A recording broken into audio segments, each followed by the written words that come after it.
Ezra was getting worried. The key reason was that the ducked beasts he attracted kept growing in numbers and strength.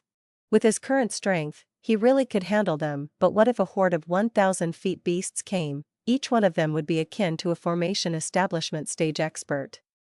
He was not afraid, but rather, didn't want to reveal his true strength. Showing your all in a jungle will make other predators cautious. The prince let out a deep sigh as he retrieved a bottle filled with duct creation energy crystals. These were the spoils of his hard work from earlier and were likely only enough for him to achieve 4 paths of divine spirit ablution. However, that was obviously not going to satisfy the prince. He was still not a diamond belt disciple, and if he lost this chance, it would likely be a long time before he could come to the energy reservoir again. Thus, he intended to benefit as much as he could. At that time, the prince found that the 2 cubs on his shoulders were gawking at the duct creation energy crystals. "You want these?" the prince asked. The crimson cub quickly closed his eyes, while the cerulean one nodded as he drooled. This energy is very beneficial for martial animals. They were longing for these crystals the moment they saw them. Fenrir added.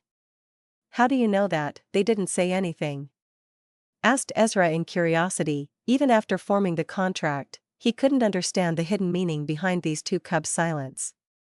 Fenrir laughed. "I know, because they are my sons." The prince nodded and smiled at the cubs. "All right, from now on, our harvest will be divided into 2 portions. One for me and the other for 2 of you. Happy?" Sko, LL opened his eyes and nodded. His eyes shone with happiness. It was rare for the proud Sko, LL to show such a reaction. On the other hand, Hattie, unable to control his emotions, licked Ezra's face. Ezra was touched. These 2 cubs killed a nascent soul expert in Bloodfang Kingdom. Yet, they didn't eat the crystals and gave every single one back to me. After getting Fenrir as his martial spirit, Ezra slowly felt that these 2 were considering him as their father. In the mist-filled waters of the reservoir, the prince zoomed past as black lightning accompanied him, rapidly cutting through the water. The cubs lay on his shoulders, their eyes lazily scanning their surroundings. The prince was brimming with excitement again, no longer worried about having to face the ducked beasts. He thought of a way. "When we encounter them later, I'll try to take them on first. If there's any ducked beast contesting my power, it'll be your turn to quickly kill it. Be fast and don't let others see you." Blue and purple armaments shone in his hands as he grinned. "They've come so quickly," said Ezra. He raised his head instead as he looked to the front with slightly narrowed eyes. The waters there were rippling as enormous ducked beast after beast began to appear.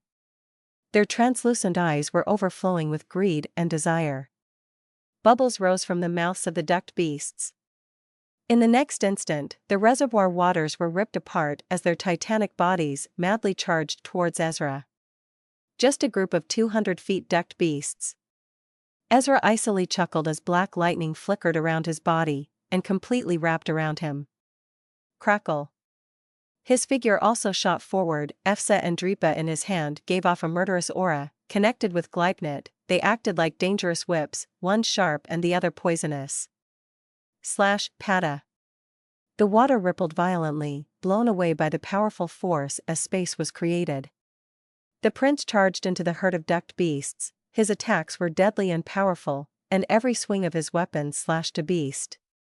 The battle was over in a few minutes. All that remained were white duct creation energy crystals floating in the water. Half of them were swept up into his sleeves, while he tossed the other half towards Sko, LL and Hattie. They opened their mouths, gulping down all of them as a satisfied look surfaced in their eyes. While man and cubs enjoyed their harvest, Ezra's expression changed, catching sight of giant ducked beasts swarming towards them from all directions. The dozen beasts leading the pack had all reached lengths of 500 feet. This was even more than the horde that had chased him previously. This time, however, Ezra did not charge in, instead patting the cubs on his shoulders as he said, "Hey, now that you've eaten, it's time to work." On his shoulder, Sko, LL seemed to yawn lazily as its gaze swept across the giant ducked beasts that were enclosing them, before jumping off and standing in front of the prince. The water around it gradually began to boil. A terrifying spiritual energy undulation slowly spread from its body. Its tiny body began to grow little by little, transforming from a little cub into a mysterious and ferocious fire-slavering wolf. A bright yellow image of the sun was formed on his forehead. When Howl took on this form, the ducked beasts around them froze for a moment, as if being suppressed. Although they were not martial animals, but existences born from mountain duct, they were still unable to avoid the pressure. It was akin to the unease felt by a lower life form in the face of a superior being. The 500 feet aquatic beasts grew a little restless and hesitant, but in the end, their eyes still locked onto the bodies of three. The force of Ezra and his cubs held a fatal attraction to them. The desire won over the unease and pressure they felt from Howl. In the next moment, the numerous ducked beasts roared as their shadows loomed. The berserk duct creation energy bursting out from their bodies, causing giant waves to form. Howl watched them charge over as its front paw lightly stepped forward in the water. Its huge mouth opened, and a mysterious pyre flowed within it. Strands of red, yellow, and orange converge, ultimately taking the shape of a 1-foot-wide fireball. Not a single glimmer of weakness could be seen on the fireball, and the entire area's water near him started to boil, making it an extremely bizarre sight that gave one an exceedingly dangerous sensation. Whoosh! Howl's head suddenly swung as the 1-foot-wide fireball was sent hurtling towards the dozen or so 500 feet long ducked beasts. BBZZZZZ. The ball was extremely quick and seemed to burn the space itself, appearing in the center of the 500 feet aquatic beasts. Next, it began to expand as a terrifying heat exploded. The water around was immediately bubbled and created a giant whirlpool with the fireball at its center. The dozen ducked beasts were caught in the range of the frightening suction force. They struggled frantically as energy surged out, but were unable to free themselves. All they could do was watch helplessly as they were pulled closer and closer to the ball, before ultimately touching it. PHHISSE. At the instant of contact, wails of despair exploded from the ducked beasts as their enormous bodies began to burn at a speed that could be seen with the naked eye, ultimately transforming into ash as they were mixed with the water, wiped clean from existence by its pure scorching pyre. In the short span of a few seconds, a dozen ducked beasts comparable to fourth-level core formation experts had vanished, leaving only a dozen fist-sized duct creation energy crystals floating in the water around the fireball. Ezra was dumbstruck as he watched this scene. How powerful this attack was. Would he survive an attack of such caliber? Just how much strength did one need to achieve this feat? Ezra gave an odd look to the shrinking Howl. Just what is the tier of these little fellows? To think that it would be so powerful. Howl sensed Ezra's stunned gaze, causing a pleased look to rise in its eyes. It leapt onto his shoulder and extended a paw, pointing towards the floating duct creation energy crystals, clearly indicating for him to go collect their battle spoils. The prince smiled and swam forward, his eyes burning with excitement as he kept the dozen fist-sized duct creation energy crystals. Just these dozen crystals alone should be enough for him to reach the 5 paths of ablution. The prince gazed at the distance and moved again. A herd of enormous ducked beasts hissed in the reservoir as berserk undulations unfurled, creating enormous waves. At this current moment, 3 glowing figures were shooting through the pack, ducked beast after beast exploding wherever they passed. The 3 glowing figures were naturally Ezra Zephyr, Howl, and Hattie. Ezra decided that he should conceal his strength and let his contracted martial animals fight because no one knew what would happen if a martial animal entered the mountain duct. That's why nobody warned Ezra despite seeing him carrying 2 martial animals. He could fabricate a story that ducked beasts were astonishingly vulnerable against martial animals. Ezra no longer had anything to fear. He boldly advanced, drawing numerous ducked beasts to them. However, the ultimate outcome that awaited all of the ducked beasts was being turned into duct creation energy crystals, before being split between Ezra and Sons of Fenrir. The intense battle was over in a short few minutes. Ezra swiftly swept the battlefield, collecting another few dozen crystals that were of pretty high quality. Not bad. The prince was full of praise.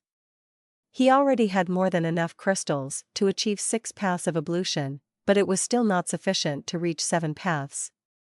According to Mubarak, the 7 paths of ablution were no longer an issue of numbers. Instead, the duct creation energy crystal of a 700 feet aquatic beast was required as a primer of sorts. In the face of such an entity, most of the Diamond Belt disciples could only retreat. However, this was not really a problem for Ezra, because there were 2 existences at his side that were even more terrifying than the 700 feet duct beasts. But it's not easy to find a 700 feet duct beast. We've yet to meet a single one, mumbled the prince. While he was mumbling, the battle mode cubs beside him suddenly released a low growl. N0VLUSB.C0M. Ezra abruptly lowered his head in alarm, looking towards the deep darkness of the energy reservoir. The waters there suddenly began to churn, as if a giant wave was rapidly approaching. Next, Ezra saw a titan of a duct beast slowly rise from the darkness. Its size had exceeded 700 feet, reaching a total of 800 feet. The prince could not help but smile as he gazed upon the giant creature, before slowly backing away as he said with a solemn face, "Hattie, go and get it." "Wayo. What's with these waves? Someone must be fighting a strong duct beast, let's go and check." "Shut up, do you want to die? Look at the waves, it must be one of the top rankers. Focus on your harvest and prevent yourself from meaningless death." "He is right, ever heard of the phrase, curiosity killed the cat? Be smart." A group of disciples talked before they vanished from sight. In the depth of the reservoir, water heaved and churned as waves of berserk spiritual energy pulsed violently. It was as if something had torn through the water in a 10,000 feet radius, leaving a giant gaping hole that immediately began filling the surrounding water, creating a giant whirlpool.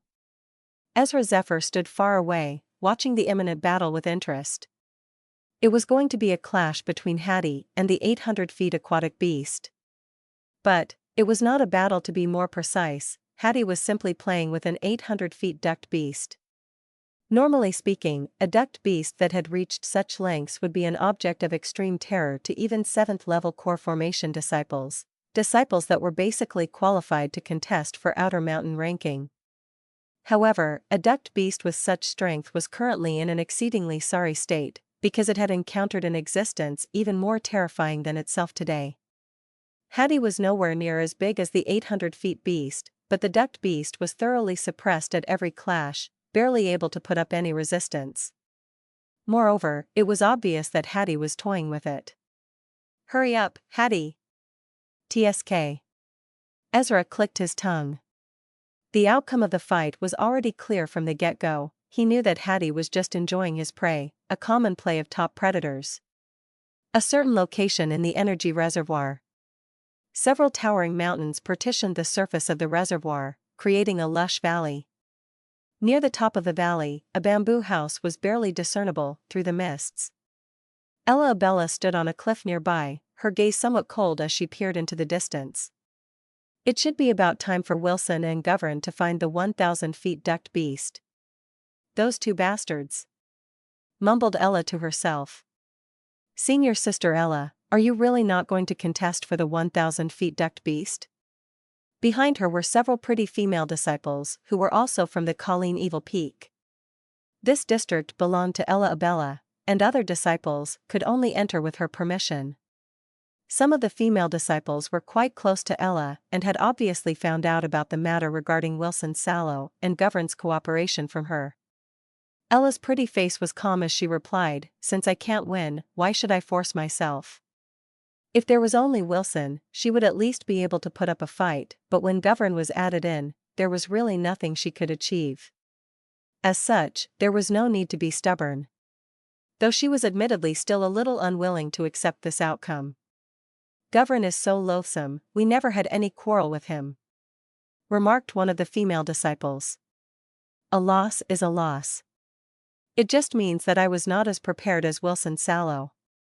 Ella shook her head, not willing to speak any further on the topic. "You guys should make use of this time to search for duct creation energy." The female disciples exchanged a look, before nodding as they withdrew.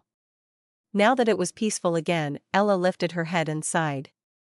Her slender fingers clenched into fists, clearly still slightly upset inside. After all, she had been preparing for a long time. With a gentle push, her figure seemed to float down the cliff, landing beside a hot spring within the valley. This place was off limits to everyone else but herself, and even the Colleen Evil Peak disciples she had allowed into the valley could not enter. Ella gently undid the sash on her waist, causing the white skirt to slip down to the ground. Under the faint sunlight, an exquisite figure in inner garments was revealed.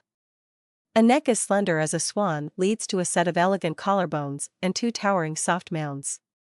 Her tiny slender waist made one unable to resist wrapping an arm around it, while her long legs were astonishingly sleek and slim. Even another girl would find her heart beating a little harder at the sight of such an amazing figure. The erotic sight made the entire valley appear brighter. Ella gently stepped into the hot spring, soaking her body in its warm waters. Her red lips rose slightly in delight, as her usually frosty face softened. Ah! A body glowing with youthfulness was masked only by the light reflection off the water. Ella's fine black hair sprawled across the surface of the spring as she leaned against its sides, her lovely body completely relaxed. Ella slowly muttered, "Wilson Sallow, Govern. I'll make sure to settle this debt with you guys in the future." Her eyes slowly closed, enjoying every moment of comfort.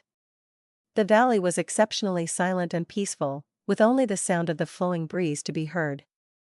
In the hot spring, the goddess seemed to fall into a deep sleep, painting the gorgeous sight of a sleeping beauty that could cause the downfall of nations. Glop.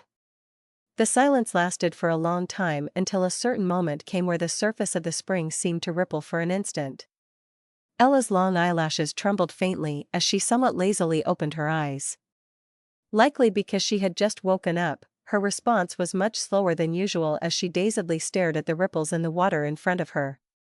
The ripples grew bigger and bigger before the water surface was suddenly torn open as a figure jumped out. SPLASHN 0 V Lewis B.C0M.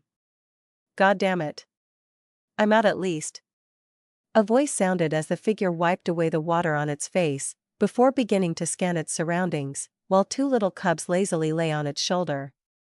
It was obviously Ezra Zephyr and his two cubs. The prince's gaze curiously swept around, but immediately froze a split second later as his eyes gradually widened. He had caught sight of the gorgeous figure in the spring. The gazes of the two met, both somewhat dazed. Ella was stunned, unable to stop herself from rubbing her eyes. The scene before was so shocking that she was unable to process it for the moment.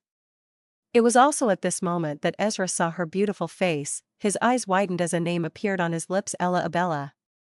Not even in his wildest dreams would he have imagined that after traveling in the reservoir for a good half the day, he would encounter Ella Abella soaking in the hot spring here. He had just sensed an alarmingly icy aura spread from Ella Abella's body at this moment. This was genuine killing intent. The prince suddenly felt pain in his ear the moment he was engulfed by the icy aura. "I'm sorry, senior sister, goodbye." He fled the moment he popped back into the water, not even daring to glance backwards. Ezra's escape fully awakened Ella. She quickly dressed up, her face turning so cold that frost was nearly about to form as her body trembled with rage. She never imagined that someone would suddenly appear like a disaster from the sky when she was soaking in the hot spring. Her teeth clattered loudly as she beckoned with a hand, causing her skirt to fly from the edge of the spring and wrap around her body. WHOSSH. In the next instant, terrifying spiritual energy exploded from her body without any reservation. However, Ella ignored his words. Her only response was the intensifying murder in her eyes. With a grasp of her hand, spiritual energy rose, transforming into countless rose petals whose edges flickered with an eerily cold light. "Haha, run boy run, she is at the formation establishment stage," laughed Fenrir. He seemed to enjoy the show. Swish, swish. The blade-like petal shot forth, aimed at Ezra's vitals. The icy sensation at his back alarmed the prince, and he immediately began pushing his gossamer form to its peak. At the same time, purple scales swiftly covered his body as he desperately dodged left and right, narrowly avoiding the spiritual energy petals. Even though he had not been hit, the force from the petals that sliced past had drawn several light cuts on his skin. She's crazy. Ezra's complexion turned grave. Ella had shown no mercy and had clearly already lost some of her rationality. This also told the prince that it was impossible to reason with her. The best thing to do for now was to escape, and at the very minimum wait for Ella to calm down first before trying to talk. If she caught him, Ezra would have no other chance than to let one of the cubs fight her. But with their temperament, they would kill her and will cause huge trouble to Ezra. On Ezra's shoulder, Ella watched with a gloating expression, clearly showing no intentions of helping. While Hattie was howling with excitement, his reaction was the same as that of Fenrir. As such, a chase played out in the waters of the reservoir, both the pursuer and the pursued giving it their all. The disturbance gave rise to giant waves, and the duo would occasionally encounter other disciples along the way. However, all of the disciples would hurriedly get out of the way at the sight of the murderous-looking Ella Abella, astonishment on their faces as they watched the two go. Eh? Isn't that senior sister Ella? Who is she? Chasing? I don't recognize him, but from the looks of it, senior sister is very angry. What did he do to offend her? He deserves it. I can't believe that he dared to anger senior sister Ella. He'd better hope he doesn't meet me, or I will catch him and bring him before senior sister Ella to atone for his crimes. Hee, with senior sister Ella personally in pursuit, there's no way that he's going to escape. Though Ezra encountered many disciples along the way, what made him angry was that not a single one had any intentions of helping him, instead casting unkind gazes at him. Very well, you disgusting bastards. Ezra cursed. Behind him, Ella's face was a little surprised as she gazed at Ezra's figure. She had realized that even after chasing for so long, she was still unable to catch up to him. This was somewhat inconceivable to her. She could sense that Ezra was merely at the second-level core formation expert, someone whom she could basically squash with a single palm. However, why was she unable to catch up? Moreover, traveling in the energy reservoir was extremely taxing on one's spiritual energy. Ordinarily speaking, a second-level disciple should have run out of steam long ago, and yet Ezra seemed to have plenty of spiritual energy left. No matter who you are, I will not easily let you off today. Ella's face was covered in frost. This was the first time she had experienced something like this. The mere thought that everything had been seen by this bastard who had suddenly appeared made rage and embarrassment surge in his heart, nearly destroying whatever rationality she had left. Iciness flashed in her eyes as she locked onto Ezra's figure. Her hand abruptly formed a seal, and vigorous spiritual energy immediately swept out. It swiftly gathered together, forming a half-foot-tall snow rose. The snow rose was vivid and lifelike, with ancient patterns adorning each of its petals. An intense cold spread from it, instantly freezing the surrounding water. Gamma layer skill, snow sealing rose. She showed no mercy, directly activating an alarmingly powerful spiritual technique. Bzzz. The snow rose and trembled faintly. In the next instant, it transformed into a flash of white as it shot forth, freezing the surrounding waters wherever it passed. A torrential wave of coldness swept forth, causing Ezra's expression to change drastically. His speed was affected, gradually slowing down. He looked back as his pupils abruptly shrank. The incoming snow rose was too alarmingly quick, making it basically impossible for him to dodge. The piercing chill from it made him feel life-threatening danger. If he was hit, there was no doubt that he would be instantly frozen. Even though it was a gamma layer skill, but the spiritual energy packed in it was tremendous.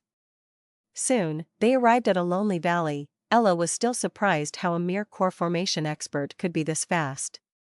Apart from his advantage as a martial animal, Ezra took off the two bracers from his limbs. Ezra ordered Hattie to halt her. Hey, don't kill her, understand? N0V-LUSB.C0M. Hattie unhappily snorted twice, as if saying that you were clearly the one who drew this trouble. Why did he have to clean up after? Less nonsense, quick. Bellowed Ezra. The corners of Hattie's mouth curled downwards in disapproval, but it still stood up on its legs. After all, it could not possibly just idly watch Ezra be harmed. It turned around, looking towards the incoming ice snow rose as its mouth suddenly opened. Mysterious frost rapidly converged, ultimately condensing into a beam of incomparable coldness that was sent shooting out. Zayu! The ice beam and snow rose smashed into each other, but no noise sounded from their collision. The chilling aura raised and the parts of water were instantly frozen. Behind them, Ella was shocked by this sight, this turn of events clearly out of her expectations. How could she have expected her attack to be negated by the little cub on Ezra's shoulder? The prince took advantage of this opportunity to accelerate and flee for his life, scuttling out of Ella's sights. Ella's eyes grew even colder as she watched him run away. It was a great humiliation for her. She was already pissed as the other 2 of the top 10 rankers were ahead of her in hunting. It would create chaos for her admirers if someone saw the body of Ella. Her faction would face disturbance after this matter would leak, and that's why she was taking all her frustration out on Ezra. Do you think that this will allow you to escape? Spiritual energy exploded beneath her feet as her figure also cut through the water, relentlessly giving chase. The chase continued until they reached a certain valley by the reservoir. Boom. Just when Ezra came out, the water behind him was abruptly torn open as a pillar of water shot into the sky. At the same time, a stream of berserk spiritual energy shot out, viciously striking Ezra. Die pervert! An ice-cold voice sounded. Ella had caught up at last. Ezra gave it a tentative look, and with a jerk of his hand, a 2-foot ball appeared at Ezra's hand. Spiritual energy whizzed out like the cry of an eagle, smashing into the stream of spiritual energy that was shooting towards Ezra Zephyr, causing an alarming storm of energy to sweep outwards. Waves 1,000 feet high rose as Ezra indifferently looked towards the pretty figure that had attacked, while a cold voice followed. If you want to kill me, then prepare to be killed as well. Ella was once again dumbfounded. Not only this young fellow with mere martial prowess of second-level core formation outran her, but he easily countered his attack as well. When did such an individual appear in the spirit-devouring mountain? Remarked Ella in amazement inside as her gaze focused on Ezra Zephyr. However, he too was no ordinary person, and quickly banished such thoughts. Her eyes were suffused with iciness as she squinted her eyes at Ezra and coldly said with a face covered in frost, "How dare you sully my pride?" The prince was angry as well. He closed his eyes for a few seconds, released a big sigh and opened them as he calmly said, "Senior sister, I've tried to explain before. I was only trying to find a place to rest on the surface, and did not know that you would be there. You should understand how misty the reservoir is. I have no way of knowing the situation above." Even though he tried to explain, Ella had no intentions of letting this matter rest. Her frosty face stared daggers at Ezra, while her teeth loudly grinded together. "Stop trying to make up excuses, you pervert." Ella's gaze shot towards Ezra like an arrow as she icily said, "Follow me to the disciplinary hall on the charge of trespassing on a ranker's personal territory." She was originally going to say he had peeked at her while she was soaking in the hot spring, but how could she possibly reveal this matter? Ezra hurriedly shook his head. If he went to the disciplinary hall, things would surely end badly for him, especially given Ella's status. When that happened, suffering would be inevitable. Whether you go or not is not up to you. Ella's tone was ice cold. With a jerk of her white sleeve, deadly and icy spiritual energy unfurled, transforming into a snow dragon that roared as it charged towards Ezra Zephyr. Ruhar. However, the moment the snow dragon began its charge, thunder clouds gathered in the sky above as 3 200 meters long dragons of black lightning descended with violence, blasting the snow dragon. Ezra nonchalantly said, "Whether I go or not, is not up to you either. I am quite surprised how bold you are. From how you keep talking unafraid, you must be in cahoots with those two. I'll capture you and send you to the disciplinary hall at all costs." Ezra's repeated obstruction had begun to anger Ella. No one had ever dared to treat her in such a manner ever since she became one of the rankers. Ezra scratched his head. "Who are you talking about? I am in cahoots with no one." "Shut up, you disgusting thing, we'll see if you're not their subordinate," Ella said. Ezra remained indifferent but was clearly angry. "Me, their subordinate? You have crossed the line, lady, get off, you too." As he finished the sentence, Hattie and Sko, LL jumped away. For a time, the two faced each other with icy gazes, and even the air around them seemed to freeze. Ella icily stared at Ezra, a slight trace of graveness surging in the depths of her eyes. Although Ezra's martial prowess was low by a whole stage, his spiritual energy pressure was slightly weaker than Ella's. If Ella's spiritual energy was like a frosting gale, then Ezra's spiritual energy was like a terrifying earthquake. This unreasonably bold guy was clearly going to be an extremely troublesome opponent. What she was more cautious about was the pair of cubs behind Ezra. They had an unpleasant and deadly aura. Did he tame them? When did such a monster appear in the sect? Given the boy's strength, he should be qualified to vie for a spot in the Outer Mountains rankings. Numerous thoughts swirled in her head but were ultimately brought under control by Ella. No matter how strong this girl was, the former was not going to let this matter rest so easily. Ella was after all an extremely proud person. After suffering such a huge loss of modesty, if she was unable to even capture the culprit and allowed him to roam freely, it would undoubtedly be a disgrace.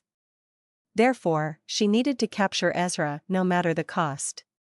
Powerful spiritual energy began to erupt from Ella's body at this moment, instantly freezing the water under her feet as a storm of ice and snow gathered on her hand. The temperature plummeted, so low that even snow started to appear. An indescribable pressure spread from Ella's slender body. It was obvious that Ella was no longer going to hold anything back. Ezra's eyes narrowed for an instant as the black coat of his flutter. Black chaos lightning thundered and danced around his body. Any bolt that hit the water caused a destructive effect. Any boulder or rock that was hit by the bolts turned into pebbles. Although he had a lower stage, anyone could feel a heart-palpitating spiritual energy brewing. Two youngins faced each other, one standing in the air over the reservoir, while the other stood on the rocks on the beach. Hostility swirled like a tornado, the auras surging out from their bodies, clashing continuously. It felt as if thunder was rumbling in the background as giant waves rose from the reservoir, crashing into the walls of the surrounding mountains. Ezra and Ella's icy gazes clashed, calculating the perfect time to move, black lightning revolving around one of them, stirring the surrounding area, while snowy spiritual energy hovered above the other's head like clouds, giving off a menacing aura. At a certain moment, both of their eyes narrowed slightly. An alarming wave of energy burst out from snowy chi and spiritual energy a split second later, both individuals clearly about to go at it for real at any moment. "Stop." Right before they were about to attack, a shout sounded across the area like a clap of thunder. Next, Ezra felt a vast blanket of spiritual energy descend from the sky, like a giant hand, as it completely suppressed both Ezra and Ella's spiritual energies. The prince immediately lifted his head, only to see a spiritual energy cloud descend from the sky. A beautiful woman stood atop it, lotus flower-like runes flickering on the edge of her long skirt. A terrifying spiritual energy pressure pulsed from her body, causing the reservoir waters to churn violently. N0VLUSB.C0M. The prince was slightly alarmed by the sight of this beautiful woman. From her spiritual energy pressure, it was obvious that her identity was not simple at all. Ella was also stunned by the sight of the beautiful woman and hastily said, "Elder Rilda?" The woman was one of the outer mountain elders of Colleen Evil Peak. The woman called Elder Rilda shot a somewhat helpless glance at Ella, and began to reproach her. "I just so happened to be. I'm on duty today at the energy reservoir and was drawn over after feeling your killing intent earlier." What the hell is going on? Although there were quite a few scuffles between disciples in the energy reservoir, they were not allowed to invoke genuine killing intent. When Ella had lost her rationality due to anger earlier, the killing intent she gave off was definitely not fake and had thus alarmed Elder Rilda as the on-duty elder. Ella was the most outstanding disciple of this generation from their Colleen Evil Peak, and it would undoubtedly be a huge loss for them if she was punished due to any unfortunate incident here. As such, Elder Rilda immediately hurried over the moment she felt Ella's killing intent to prevent her from making a mistake due to recklessness. Even if she was a ranker, killing another disciple would definitely get her punished. Ella immediately froze up when she heard the question, gritting her teeth as she hatefully glared at Ezra. How could she possibly talk about it? This guy.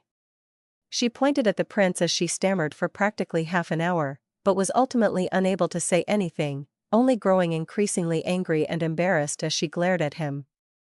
Elder Rilda suspiciously looked towards Ezra. This boy, what did he do to anger the emotionless Ella to such a degree? She pondered. Under Elder Rilda's gaze, an unwavering look emerged on Ezra's face as he stepped up and said, I am not the one at fault, I really did not do it on purpose. It's the sect's mistake for not providing disciples with a complete map. I am a new disciple and champion of the peak selection ceremony. It's my first time in Mountain Duct and I didn't even know rankers have personal territory. The senior sister should point her finger at the sect instead of attacking an innocent junior disciple. Ezra remained silent for a few seconds, taking time to judge their reaction. Elder Rilda and Ella looked at him with shock until Ezra spoke again. But for the sake of the elder, I will back down and compensate. What? Ella clenched her jaw even harder. How are you going to compensate? Are you going to let me see you in return? The prince awkwardly scratched his head, before retrieving numerous bottles from his bracelet that were filled with many duct creation energy crystals. Can I use these as compensation? They were the fruits of his and Cub's labors from earlier. Oh? Elder Hilda could not help but be shocked by the sight of the crystals in the prince's hands, because she could sense that some of them were clearly from 800-foot duct beasts. But Ezra was merely at the second-level core formation stage. How did he manage to hunt too many formidable duct beasts? She was not the only one. Even Ella was surprised for a moment, because she clearly understood how difficult it was to hunt duct beasts in the reservoir. Although Ezra did have quite a substantial amount of duct creation energy crystals, they were not worth much in Ella Abella's eyes. She owned a personal hunting ground in the reservoir and could enter any time she wished. Ordinary crystals held little allure to her. Hence, she merely swept a cold glance at Ezra Zephyr. Just as she was about to speak, Elder Hilda suddenly arrived at her side. Elder Hilda advised in a low voice, Ella, although I still do not know what has happened, you will only lose out even more if you insist on continuing. This made Ella somewhat sullen. She was one of the top 10 Outer Mountain rankers after all, but had ended up being completely seen by this bastard. How could she possibly swallow this? Elder Hilda said, if I'm not wrong, that boy should be Ezra Zephyr, who recently joined the sect. Peak Master Bisma regards him very highly and values him to the point that she offers him to join Colleen Evil Peak. In fact, all the Peak Masters started fighting over him, something that even Sith Wiggins couldn't accomplish. Elder Hilda knew more about Ezra, but she didn't say everything. Ella looked at Ezra in amazement. According to elders, ever since Master Bisma became the Peak Master, she never has taken any male disciple in Peak. So he was that Ezra Zephyr. He indeed is very strange. Could senior brother Sith block an attack from a Foundation establishment expert in his second-level core formation stage days? Look at his confidence, he surely has something up his sleeves. You won't be able to achieve anything.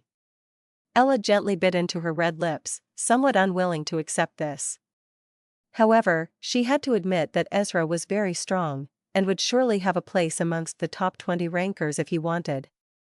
Elder Hilda chuckled softly and asked, wasn't your initial plans obstructed by Wilson Sallow and Govern? At the mention of this topic, Ella felt even more sullen, feeling that everything was going wrong for her. The 100 feet duct beast she had her sights on was snatched away by Wilson and Govern, and she had even been interrupted by an intruding Ezra while she was soaking in her personal hot spring. If you can calm down, I will help you mediate, said Elder Hilda. Ella's hands clenched slightly as her expression fluctuated indeterminately. In the end, she reluctantly nodded. She understood that there was no benefit for her to continue kicking up a fuss. After calming down, she knew that she could not possibly murder Ezra Zephyr. Elder Hilda breathed a sigh of relief. She was worried that Ella would choose to be unreasonable and make matters even worse, which would only be disadvantageous to her. Hence, she pulled Ella as they landed in the valley. She looked towards Ezra with a smile and remarked, "No wonder Peak Master Bisma has such a high opinion of you. You are indeed an outstanding talent, N0 Velu SB.C0M. Ezra's handsome face remained indifferent. He merely glanced behind Elder Hilda at Ella, not speaking at all. Ezra, although I do not know why this happened, I believe that you're not the one who has lost the most, right?" Elder Hilda looked towards the prince and smiled. Ezra looked towards Ella, only to see the latter biting into her lips, her bright eyes staring at him like a sword. Of course, he wasn't the one who had lost out the most. He could only nod his head. "Then are you going to make up for it?" asked Elder Hilda. "All I have are these duct creation energy crystals, but they do not meet Senior Sister EA's standards." The prince forced a smile. He too did not want to offend Ella. He had to stick to his plans, and it would naturally be best if they could amiably resolve this matter. Elder Hilda waved her hand and, to suffer with the humiliation any further, and somewhat stubbornly said, "Elder Hilda, I can deal with those too. Moreover, even if I lose this chance, there will still be other opportunities in the future." She was not willing to lower her head in front of Ezra. "Both you and Wilson, and just that single step from the second level of foundation establishment stage. If you yield this chance to Wilson Sallow, he will be one step ahead of you," said Elder Hilda with a solemn expression. "So I hope that you will not be willful." Ella's brows are tightly knitted together. In the end, she could only grit her teeth and turn away.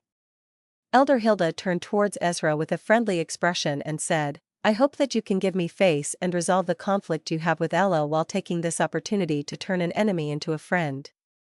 Ezra let out a bitter laugh. Elder Hilda may appear kind and friendly, but she was obviously a formidable person.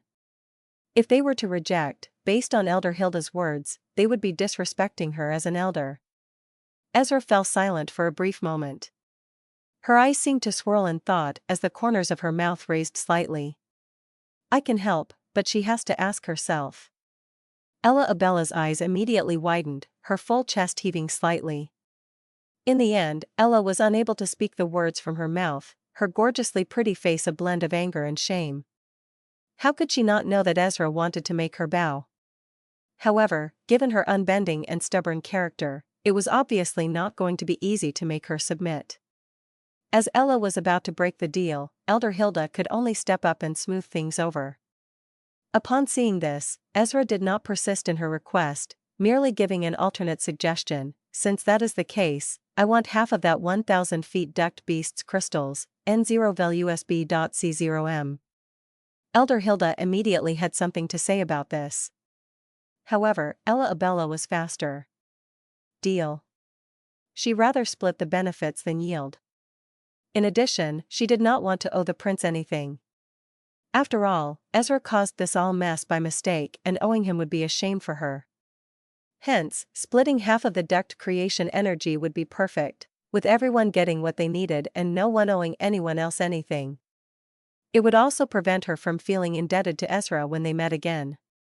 This was something the prideful Ella could not accept. When Elder Hilda saw how decisively Ella had responded, she could only somewhat helplessly say, "Lass, half of the duct creation energy crystal will not be enough for you to reach 8 paths of ablution." Ella calmly replied, "No matter, we are not losing out either as long as we ensure that Wilson is unable to get a lead." Elder Hilda could only smile bitterly as she shook her head. This lass was really too stubborn. She could clearly enjoy the complete duct creation energy crystal if she hadn't opened her mouth. Ezra released a small whistle as he glanced at Ella in slight surprise, evidently not expecting her to make such a decision. The whistle was made for Sko, LL and Hattie. The two cubs quickly jumped and landed on his shoulders. Ezra Zephyr offhandedly asked, "Shall we go then?" Ella nodded, before her cold as an ice mountain eyes turned towards the cubs. "They are coming along, right?" Ella asked. She witnessed the terrifying power of these cubs. "That goes without saying," replied the prince. Her gaze swept past Ezra and the cubs, somewhat curious about their relationship. It was clearly no ordinary relationship and went far beyond that of a simple contracted master and pet relationship. This baffled Ella even more. Based on her initial impression, these cubs were clearly rather indifferent and powerful martial animals. Even she couldn't see the martial prowess of these two little cubs. In Ella's opinion, not even many of the inner mountain disciples could tame such martial animals. However, Ezra and they had such a close relationship. This really greatly puzzled the former. How had Ezra obtained the trust of these mysterious animals? While such thoughts were swirling in her heart, Elder Hilda spoke up, "Since everything has been settled, you guys should hurry up and act. It will not be appropriate for me to interfere in the subsequent matters." According to the rules of the sect, battles in the energy reservoir were the affairs of the disciples, and the duty elder was only here to respond to any unexpected events. The main reason she had come here was that she had been alarmed by Ella Abella's killing intent, and now that everything had been resolved, Elder Hilda naturally had to return to patrolling the energy reservoir. Ella gave a faint nod and Elder Hilda revealed a kind smile to Ezra as spiritual energy rose under her feet. She rose into the air and swiftly disappeared into the horizon. In the wake of Elder Hilda's departure, the atmosphere by the reservoir turned silent again. Ella was cold and Ezra was carefree, both were unresponsive. If the other party did not speak, they would not open their mouths either. "We don't have all the time, boy. Hurry up," Fenrir reminded. After some silence, Ezra was the first to cave in under the silent atmosphere. "Senior Sisterly, shall we get going? If you know the location, lead the way." Ella shot a look at Ezra and nodded. Without saying anything, she rose into the air and began flying towards a certain direction. "This young lady is really very prideful," commented Fenrir as he smirked while watching Ella. "No matter how prideful she is, she still can't kill me," remarked Ezra Zephyr in his heart, before peering into the distance. "I'm looking forward to seeing what a 1,000 feet ducked beast is like." "Someone is already looking down on you. You'd better not bring too much shame to me later on," teased Fenrir.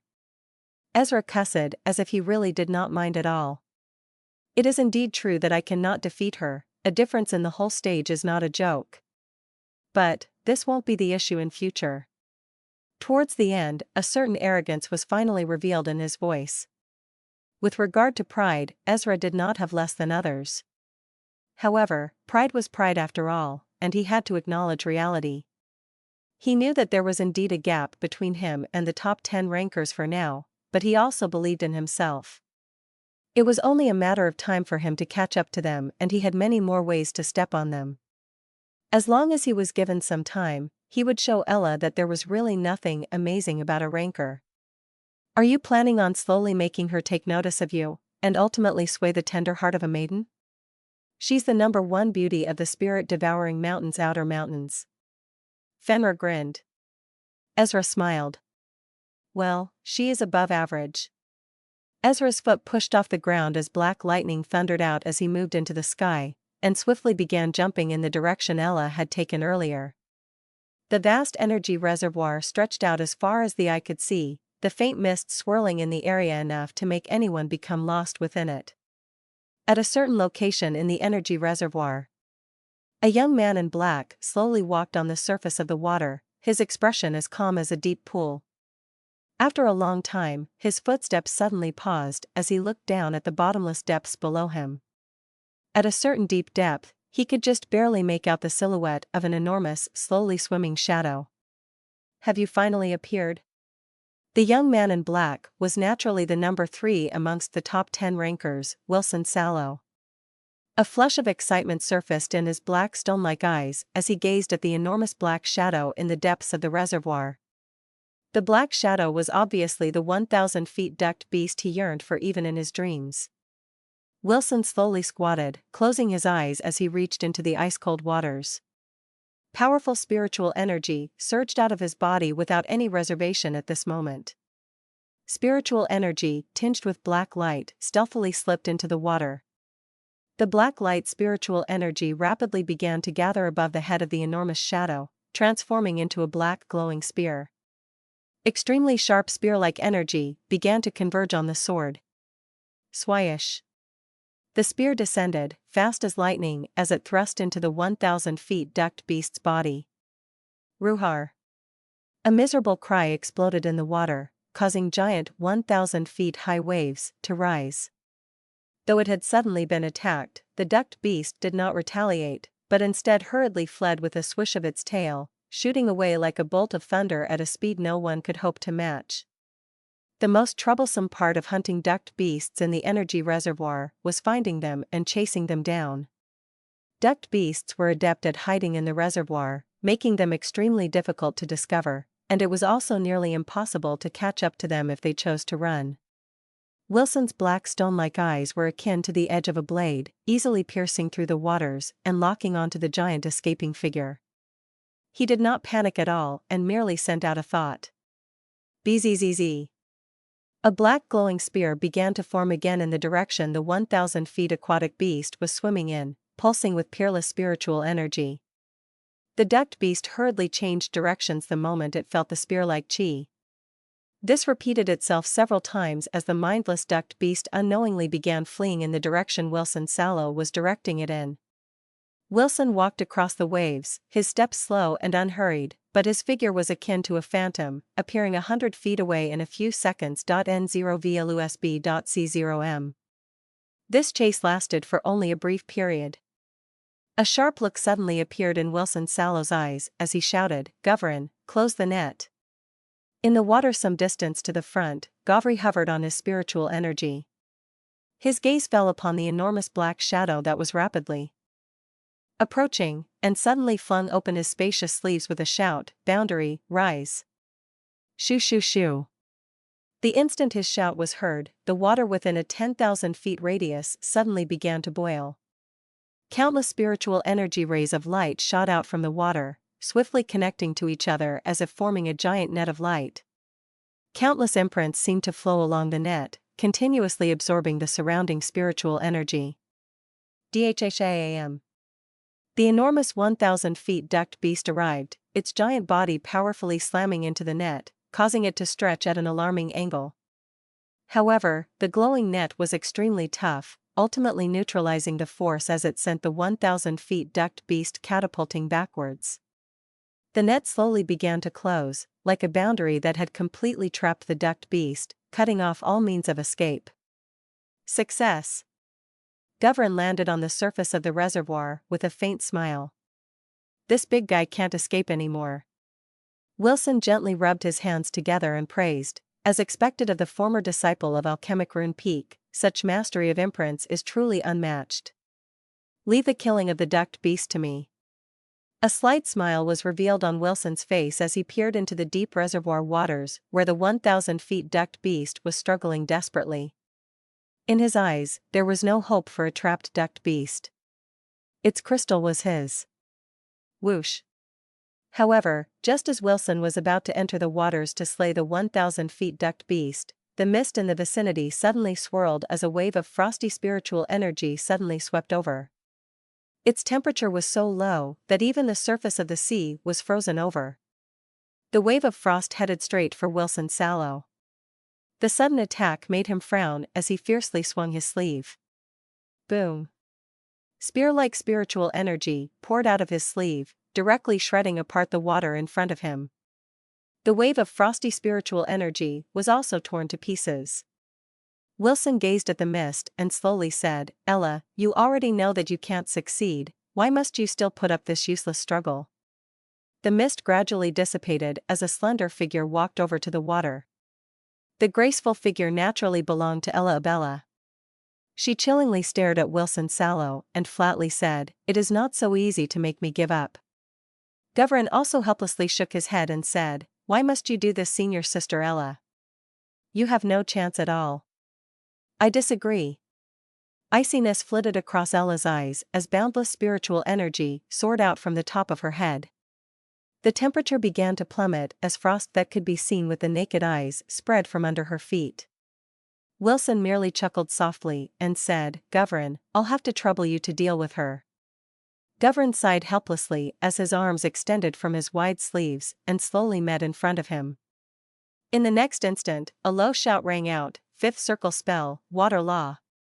BBBLLLRR." The surface of the reservoir in the vicinity abruptly exploded as giant water pillars dashed into the sky. The pillars linked to each other, creating a prison of water with Ella at its center. Ella frowned as she took a step forward. Powerful spiritual energy transformed into countless ice arrows that violently shot forward. Plop plop. However, the attacks merely passed through the water prison, unable to cause any damage to it. Senior Sister Ella, this spell was prepared with a little touch of my imprints in advance as a countermeasure against you. Never mind if you didn't come, but since you did, this spell will stop you for long enough for Senior Brother Wilson to slay that 1,000 feet ducked beast. Govern slowly said, "You would give up once the ducked creation energy crystal falls into his hands, right?" Ella's pretty face turned slightly frostier. It seems that they still had something up their sleeves even after advising her to withdraw earlier. These two were very loathsome indeed. Ella inhaled deeply, coldly glancing at the slightly smiling Govern before shutting her eyes. The sight of this made Govern believe that she had given up at last, causing him to breathe a soft sigh of relief. It was naturally best that he did not have to fight with Ella. "Are you still not going to act? Is this very fun to watch?" However, before his entire sigh could be released, he suddenly heard Ella's voice. Govern and Wilson Sallow were taken aback. "Is this what a battle between you rankers looks like? It doesn't seem to be as amazing as I've imagined." While they were stunned, a clear, indifferent and cogent voice echoed from within the mist. The instant the voice rang out, the three individuals present discovered that the water prison trapping Ella had suddenly begun to boil. At closer inspection, one would realize that lava-like runes had appeared on the water pillars at some unknown time, the dreadful heat evaporating the imprints on the water law spell. Once the imprints vanished, Ella quickly attacked with icy arrows. Boom boom. The prison started to break. Who? Govern's pupils tightened slightly. Who was this person who could so easily unravel his imprints? Govern and Wilson's gazes looked towards the mists nearby. The mist rippled as a figure slowly walked out. His black coat fluttered and his scarlet deadly eyes were revealed under Govern and Wilson's gazes.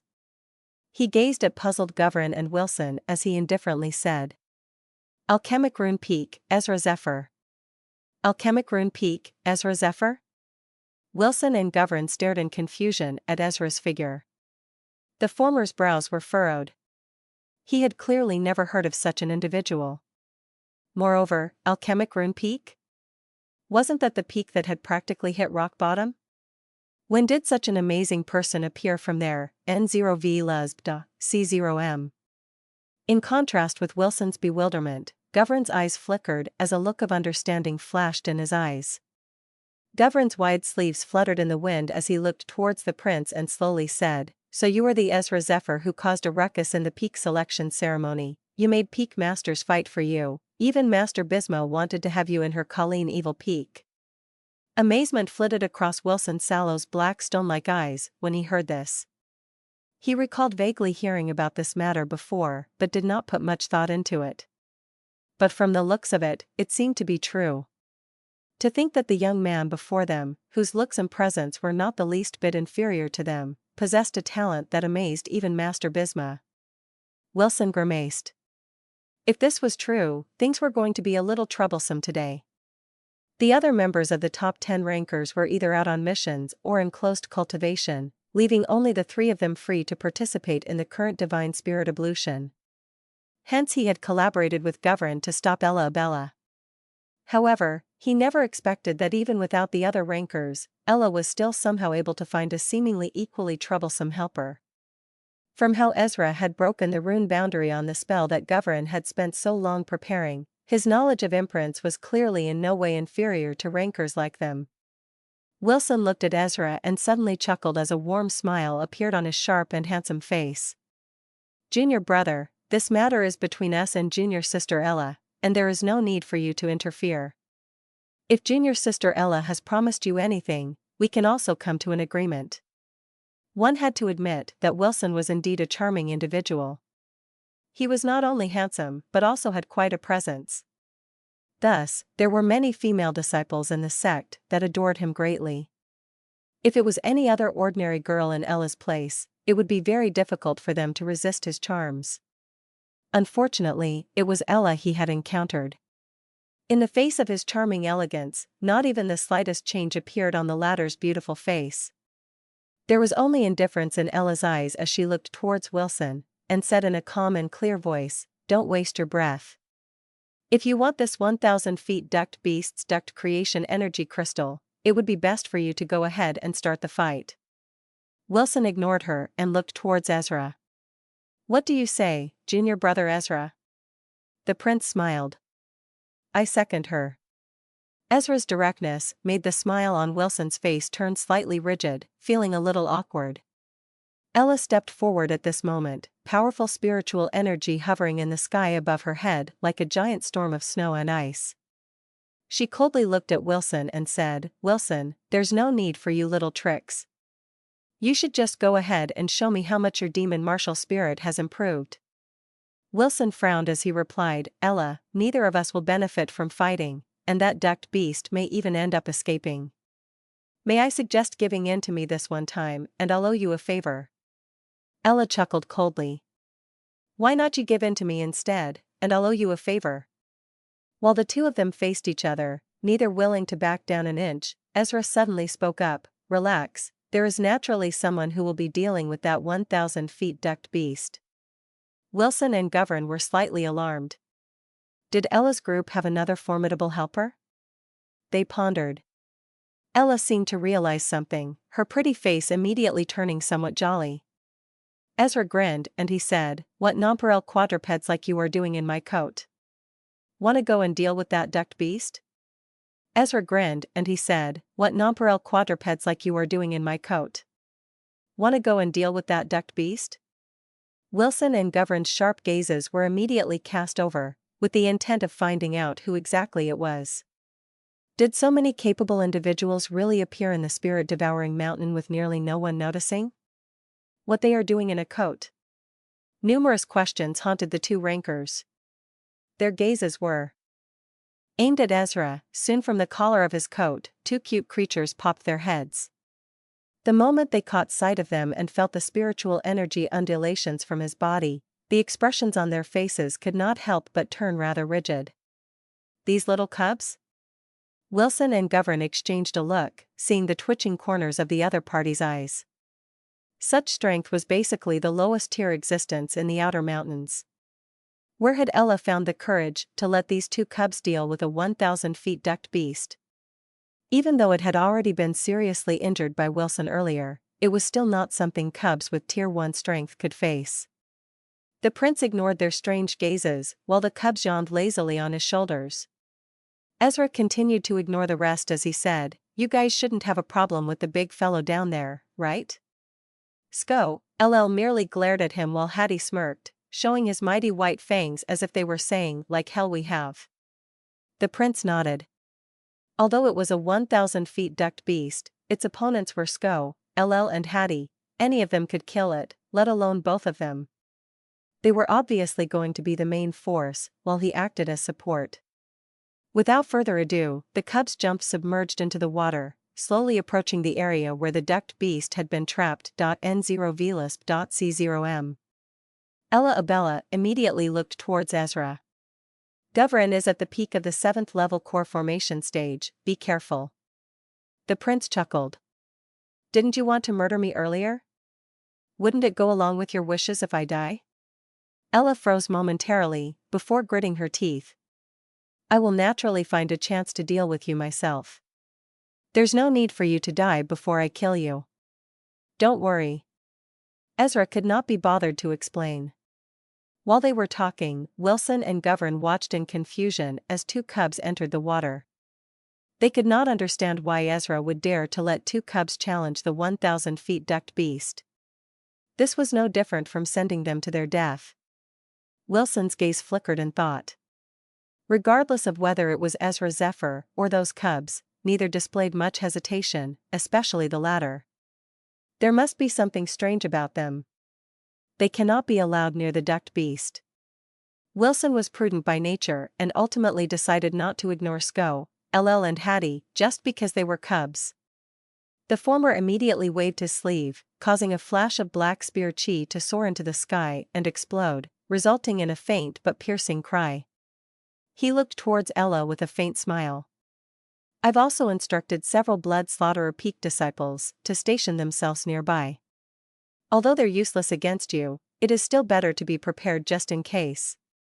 Not long after he said this, a dozen flashes of spiritual energy arrived from some distance away. They were obviously disciples from the Blood Slaughterer Peak, and each one was pretty strong, the majority Diamond Belt disciples.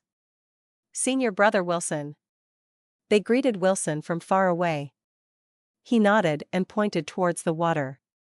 Go and capture those cubs. Understood. The dozen or so disciples looked downwards, finding the cubs' figures, their expressions extremely relaxed. After all, they had sensed that those cubs were merely showing the power of Tier 1 martial animals, and any one of them here could easily deal with him. Plop, plop, plop.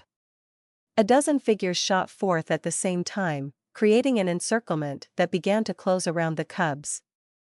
Only then did Wilson nod in approval, his face regaining its calm as he looked towards Ella. Since you insist on ruining things for me, neither of us shall even dream about obtaining that duct creation energy crystal today. Black spiritual energy abruptly exploded from his body, deadly and sinisterly cold. At the same time, Govern also looked towards Ezra, his wide sleeve swaying slightly as he said in an interested voice, Junior brother, truth be told, I'm a little unable to accept how everyone thinks so highly of you. Since we just so happened to meet today, show me what exactly is so amazing about you. An evil grin remained on his face as he gave a slight nod. Sure. On the glittering surface of the reservoir, 4 figures stood facing each other. Wilson glanced at the water below, before withdrawing his gaze. The dozen Blood Slaughterer Peak disciples will handle those cubs, killing a pet is not big of a crime in the sect. His gaze looked towards Ella as his expression gradually turned solemn, an icy light flashing in his eyes. Ella's actions had made things become uncertain again, and even someone like Wilson with strong mental fortitude was beginning to grow angry inside. Wilson's hands slowly closed as black spiritual energy converged towards his palm, gradually transforming into a long black spear. It was quite a bewitching yet ghastly sight, appearing as if it was made from black bones, while faint but piercing howls seemed to echo from its body, making the spiritual energy in one's body grow irritated. This spear was known as the Bone Demon Spear and was a genuine special tier weapon. It was crafted from the bones of a tier martial animal and boasted immeasurable power. Wilson himself had already stepped into the first-level Foundation establishment stage long ago, and only a single step separated him from the second level. With a special-grade weapon in his hand, the presence he gave off made the originally calm waters around them begin to churn violently as towering waves rose. Black spiritual energy dashed straight into the sky like a sword, giving off a terrifying presence. Black spiritual energy dashed straight into the sky like a sword, giving off a terrifying presence. It's been some time since I last fought with junior sister Ella. I too am quite interested to know if your mysterious rose martial spirit has grown more refined, said Wilson sallow in a flat voice. Ella knew that Wilson had been angered and was going to use his real power. However, she was not afraid. Her hands came together as snow-white spiritual energy whizzed out, transforming into an icy rose below her feet. This icy pretty rose was called the Cold Flower and was also a special tier weapon. Ella Abella gently tapped the rose with her foot. The cold flower began to tremble as its petals fell off, akin to icy jade blades as they revolved around Ella Abella. No one could see their shadows when the white jade blades moved, only the scars left behind in space itself were visible, weapons so deadly that one's scalp would turn numb at this sight. In a battle between 2 rankers, neither individual dared to be careless. Their gazes clashed, iciness surging between them. A split second later, both figures shot forth as powerful spiritual energy abruptly tore up the water within a 10,000 feet radius. In contrast to the earth-shaking duel between Wilson and Ella, Ezra and Govern's battlefield appeared rather peaceful.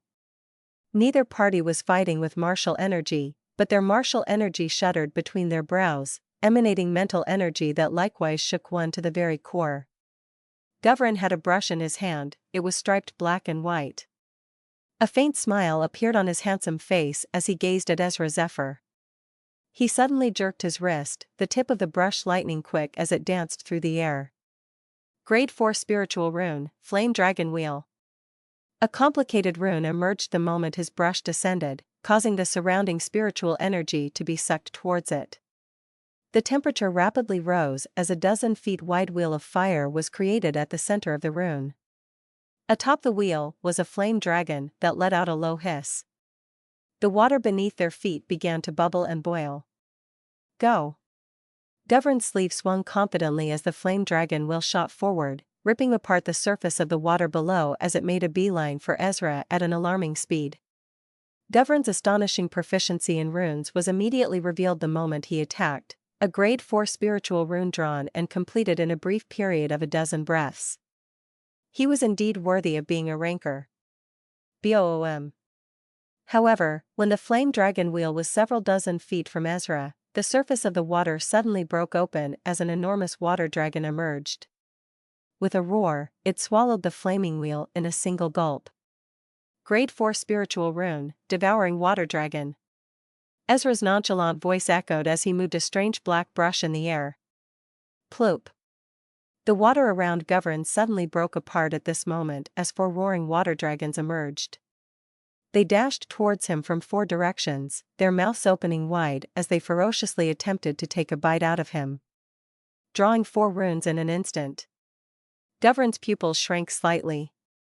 An ordinary devouring water dragon rune would only create 1 water dragon, but 4 had appeared at the same time. This meant that Ezra had drawn 4 grade 4 runes in the water a split second earlier. How much spirit control was required in order to achieve such a feat? Ezra is indeed remarkable. A grave look appeared on Guvrin's face. Soon after, dazzling rays of light began to shine from his robe as complicated rune after rune slowly appeared, enveloping him like a giant golden bell. Gong. The roaring water dragon smashed into the giant bell, causing a loud gong to resound across the area, the powerful sound wave causing 10,000 feet high waves to rise around him. While the earth-shaking battle was occurring above the surface, the depths of the energy reservoir seemed considerably calm in comparison. The cub swiftly shot past, heading straight for the trapped 1,000 feet ducked beast deep in the water. However, his figure suddenly came to half after a few dozen breaths, frowning slightly as he looked up. The surface of the water was torn apart as a dozen figures shot downwards on their deadly chi. They were the blood slaughterer peak disciples Wilson Sallow had summoned. Most of them were extremely powerful diamond belt disciples who were not the least bit inferior to the likes of Mubarak and Lopap. Hence, the look in their eyes resembled that of a cat looking at a mouse when they gazed at small cute cubs. Hey there mutts, you want to kill that big ducked beast? Scram or else there will be suffering, shoo shoo. The other blood slaughterer peak disciples roared with laughter. Sko, LL quickly growled, he understood that time was of the essence, directly transforming into a flash of light as it shot forward. It abruptly began to grow, transforming into its sinister-looking battle mode. GRR. Berserk spiritual energy undulations swept outwards like a storm. The blood slaughterer peak disciples' expressions changed drastically, terror flashing in their eyes as they shouted, "This beast is formidable, attack together." They had felt the pressure from Sko, LL's body, telling them that it was obviously no ordinary martial animal. Swoosh swish. Deadly spiritual energy exploded from the bodies of the disciples, seemingly covering the entire area as they blasted at Sko, LL. However, the spiritual was easily blocked by the fire-like armor on Sko, LL's body. With a howl, Sko, LL charged into the group, causing chaos and mayhem for a time. The previously high and mighty blood slaughterer peak disciples were now miserably fleeing in all directions. Hattie softly chuckled as he watched the chaos. Without delaying any further, his figure moved, rapidly descending deeper into the reservoir. He eventually arrived at the location where the 1,000 feet ducked beast was trapped. The cerulean cub could not help but lick his mouth at the sight of the enormous creature trapped inside the rune boundary. Even though it was gravely injured, the pressure it gave off was extremely intense. This was nothing like any of the ducked beasts he had encountered before. Hattie's mouth was drooling, intense desire flitting across his eyes. However, he soon began to frown, feeling somewhat awkward. The 1,000 feet ducked beast was already right before his eyes. In the depths of the energy reservoir, giant water pillar after pillar interweaved, forming a giant net that trapped the 1,000 feet ducked beast. It desperately struggled, its enormous body repeatedly slamming into the water net, making it bend at alarming angles. Hattie stood just outside the net, a playing expression on his face as he watched the struggling beast. Fortunately, the Grade 4 rune boundary Govern had clearly spent a tremendous amount of effort to set up was quite effective, and was able to withstand the repeated charges of the 1,000 feet ducked beast. One must know that a Grade 4 rune boundary and a Grade 4 rune were on completely different scales. A rune boundary was not merely made from a single rune but numerous connected imprints of various grades, making it extremely complex. If one compared a rune to a cog, a rune boundary would be akin to a complete clock. Hence, drawing a rune may be relatively simple, while constructing a rune boundary was very difficult. What's more, this rune boundary of Govern was top tier even amongst other Grade 4 boundaries. Hattie estimated that even someone with the strength of the early Foundation establishment stage would be trapped by it. It was clear that Govern had put in a lot of effort into trapping this 1,000 feet ducked beast, N0VUSB.C0M. However, when the waters returned to calmness again, Hattie grinned and opened his mouth. Icy blocks were formed and tormented it, but the ducked beast was persistent. Although the beast was already in a seriously injured state, it was a powerful existence that could match a Foundation establishment expert. After being attacked by Hattie again, the 1,000 feet ducked beast thrashed about agitatedly. It made a crazed charge at the net again, ramming into it again and again. Under its mad thrashing, ripples began to appear on the water net boundary. Is killing it the only option? The cerulean cub pondered with a sad face.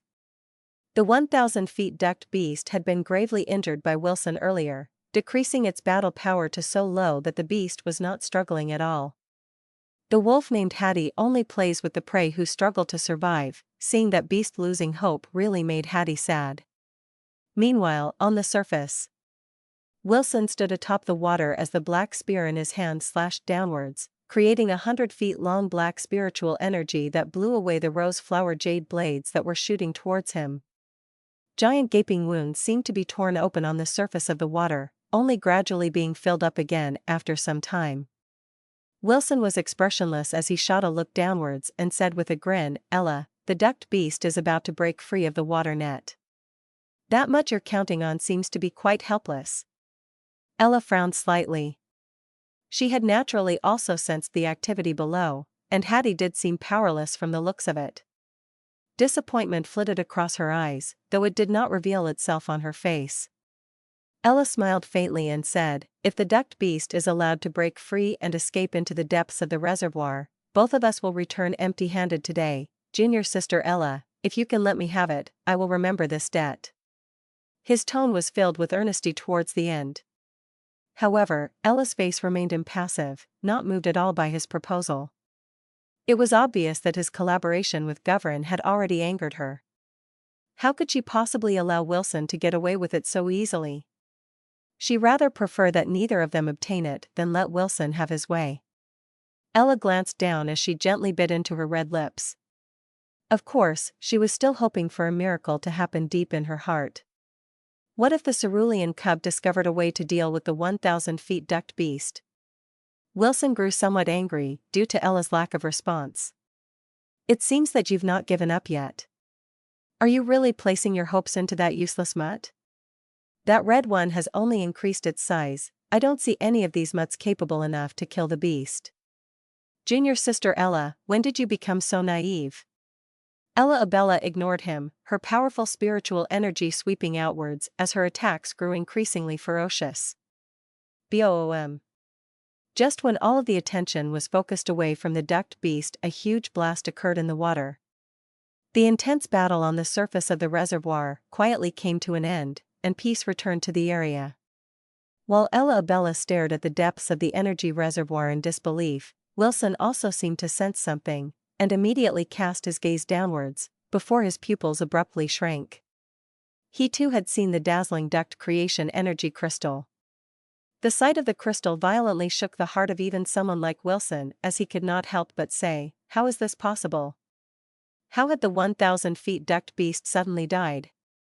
The two cubs gave the aura of a mere first-tier martial animal, an existence akin to an ant before the 1,000 feet ducked beast, even if he were to risk his life against it. So how had the 1,000 feet ducked beast died? In the face of such a scene, Wilson Sallow and Ella could only look at each other, unable to comprehend. While the two rankers were dumbstruck, the cubs jumped out of the depths of the reservoir. They shot forward the crystal to Ezra Zephyr, who kept the duct creation energy crystal into his bracelet in one swift motion. "Sko, Hattie, let's go," the prince called out to them. Upon hearing Ezra's call, the cubs somewhat reluctantly turned around and leapt as they landed on Ezra's shoulder. The prince glanced at the blood slaughterer peak disciples. There was no longer any trace of the arrogance from before. Each one was in an extremely pitiful state, gazes filled with terror when they looked towards him. He forbade the cubs from killing them, but still, they appeared in this state. They had clearly been thoroughly oppressed by Sko, earlier. Ezra smirked at them, before moving again. The surface was quite calm and peaceful. Ezra gazed at Wilson and Ella, who had been staring at him from the beginning, and asked, "Is everyone done fighting?" Ella's gaze was tinged with amazement as she stared at Ezra, unable to stop herself from asking, "They killed the ducked beast?" Ezra chuckled. "Actually, it killed itself." The corners of Ella's mouth twitched slightly. How could a 1,000 feet ducked beast that could match a Foundation establishment have killed itself? "That cub changed my rune boundary?" It was at this moment that a voice sounded from behind Ezra Zephyr. He turned around, only to find Govern approaching the water, his gaze tightly fixed onto Hattie. Ezra also slowly walked over, making it apparent that their battle was likewise over. Govern glanced at Ezra, strong wariness flitting across his eyes. In their duel earlier, he now finally understood just how immeasurable he was. No matter how he attacked with spiritual runes, Ezra had been able to counter in an even fiercer manner, easily destroying all of his attacks. It was obvious who was the superior one between them. After dozens of exchanges, even Govern had to admit it, no matter how reluctant he was. Ezra's mastery over imprints far surpassed his imagination. Since he already knew what the outcome would be, Govern stopped attacking N0VLUSB.C0M. As Govern approached, his gaze locked onto the prince and the cerulean wolf. Wilson and Ella may not know what had happened, but the former had faintly sensed a strange disturbance from the rune boundary he had set up at the depths of the reservoir. When all these observations were pieced together, he was almost certain that the cubs had modified his rune boundary, and then used it to slay the 1,000 feet ducked beast. "Changed your rune boundary?" Ella and Wilson were stunned, bewildered in their eyes as they looked towards the prince. Although they were not proficient in runes, they did have a rough understanding of it. Hence, they clearly understood just how difficult it was to modify a rune boundary. It required an extremely detailed understanding of the rune boundary. But how could a martial animal be able to change the unique rune boundary? Ella's mouth hung slightly open. Ezra merely smiled in response to the trio's puzzled gazes, not bothering to explain anything. He slowly took out the 1,000 feet beast crystal. The moment it appeared, Wilson Sallow and Ella's gazes immediately shot over. Wilson looked at the prince, a smile emerging on his rugged face as he said, "Junior brother, if you give that item to me, I can make a promise that will surely interest you." Ella shot a cold look at Kongsheng. "Wilson, have you not given up yet? Everything has a price, as long as one is willing to pay." Wilson smiled slightly. His gaze shifted towards the prince as he slowly said, "You should be junior brother Ezra Zephyr of Alchemic Rune Peak, am I right? If you give it to me, I will let you become the chief disciple of Alchemic Rune Peak." Ella coldly snorted. "Wilson, every chief disciple made from facing countless challenges and adversity. You do not have the qualifications to give it." Wilson smiled. "I may not have the qualifications, but I can make junior brother Lopap step aside." A slight surprise flashed in Ezra's eyes. It was indeed true that Lopap was currently the greatest contender for the seat of chief disciple. If Wilson could make him step aside, Elder Lu's group would have a really good chance. Normally speaking, it was an offer that tempted one's heart. Wilson's smile grew even wider when he saw Ezra's appearance. "How about it, junior brother Ezra?" The prince seemed to fall into thought for a moment, before he smiled and said, "Your offer is indeed a little tempting." He grinned as he looked towards the frosty face of Ella. "What do you think, senior sister Ella Abella?" Ella shot him a cold look as she sneered, "I cannot offer the same." She could clearly feel that the prince had been tempted and was intentionally asking her for an even better offer. When she ultimately rejected him, he could void their previous agreement with a clear conscience, and then proceed to complete the deal with Wilson. Although such actions were quite shameless, Ella was a proud woman and refused to try and threaten him with their previous agreement. In her opinion, it would instead make her appear weak. The prince sighed helplessly before smiling at Wilson. "Senior brother Wilson, although your offer is very tempting, I have to apologize, because I've already planned on what to do." Wilson and Ella were stunned. The smile on Wilson's face turned slightly rigid as he softly said, "You're rejecting me?" He stared at Ezra, a faint sensation of danger spreading his smile. In the spirit-devouring Sex Outer Mountains, a gold belt disciple actually dared to reject his offer.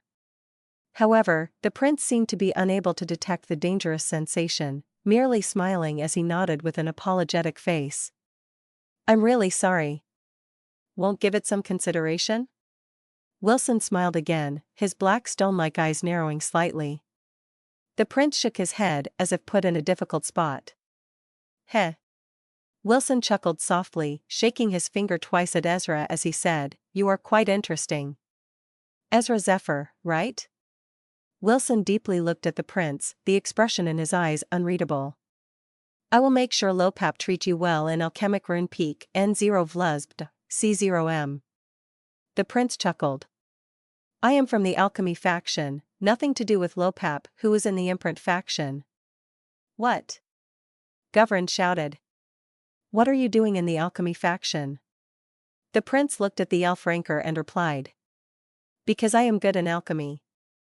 Govern was bewildered. He admired Ezra Zephyr's talent in imprints, and he was sure that Ezra went through stupendous lessons to attain such perfection in imprints, but hearing that he chose the alchemy faction, he lost his cool.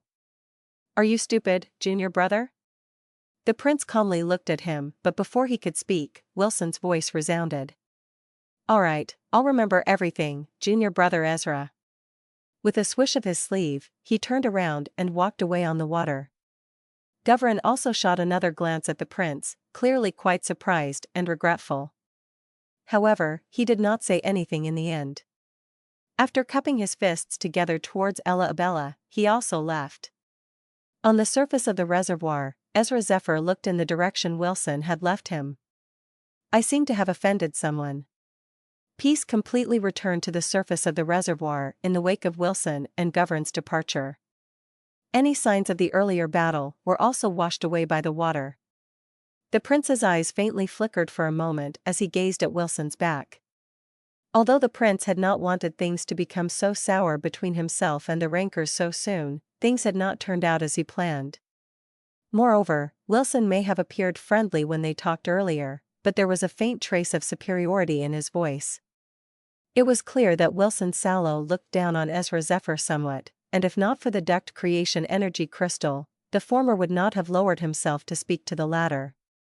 One was after all a ranker, while the other was a mere gold belt disciple. The disparity in their status was far too great.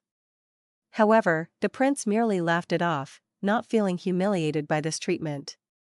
because Ezra was aware of how powerful and privileged he was. On the other hand, Govern's attitude was the opposite. He started to believe that Ezra was superior in terms of runes. To be treated as superior, one naturally needed to trample its opposers, and Ezra was an expert in that. There was already an agreement between him and fourth-ranked Ella Abella, and would naturally not renegade on it for Wilson, or he would only end up offending a beauty he had his eyes on for no good reason. After seeing Ella's body when he unintentionally trespassed into her personal hot spring, Ezra was bewitched by her figure. He didn't ponder much at that time as a sudden feud rose between them, but now, when he was cool as a cucumber, he understood why she was called number one beauty. If he were to also go back on his word, he would likely be banished into the abyss in the heart of the number one beauty of the outer mountains. However, Ezra was not someone to sacrifice his goal just to get laid. His first objective was to grow stronger, and spreading his influence came second, while copulate was at the bottom of the list. Moreover, Ella Abella and Wilson Sallow were both rankers, so no matter how one looked at it, Ezra could only befriend one of them. After numerous calculations, Ezra found Ella to be more useful and easy to control. While Ezra was contemplating in his heart, a fragrance suddenly drifted over from the side. He turned his head, to find that Ella Abella had arrived beside him, a strange look in her usually cold as an ice mountain eyes. Ella nonchalantly asked, "You dare to reject even Wilson?" The prince sighed. "If I don't offend him, I'll be offending you. Do I have a choice?" Ella Abella's eyebrows raised slightly. "Are you saying that I'm scarier than Wilson in your eyes?" Ezra stretched his back and chuckled. "I only feel that it will be much easier to improve my relationship with you than him. He doesn't seem to think much of me, so it likely won't mean much to him even if I did give him the duct creation energy crystal." Ella glanced at Ezra in astonishment, not expecting him to have such a clear view of the situation. It seems that she had still underestimated him somewhat. "Since I've offended Wilson because of you, you'll have to support me in future," said Ezra with a smile. It was supposed to be a joke, but Ella Abella gave a slight nod in response and earnestly declared, "If he does cause trouble for you, feel free to find me at the outer mountains of Colleen Evil Peak." Although she was still somewhat unable to get over the fact that Ezra barged in while she was in the hot spring, Ella agreed that the prince had offended Wilson because of her, and felt responsible for this matter.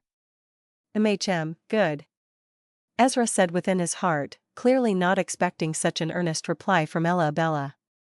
"She is more naive than I gave her credit for."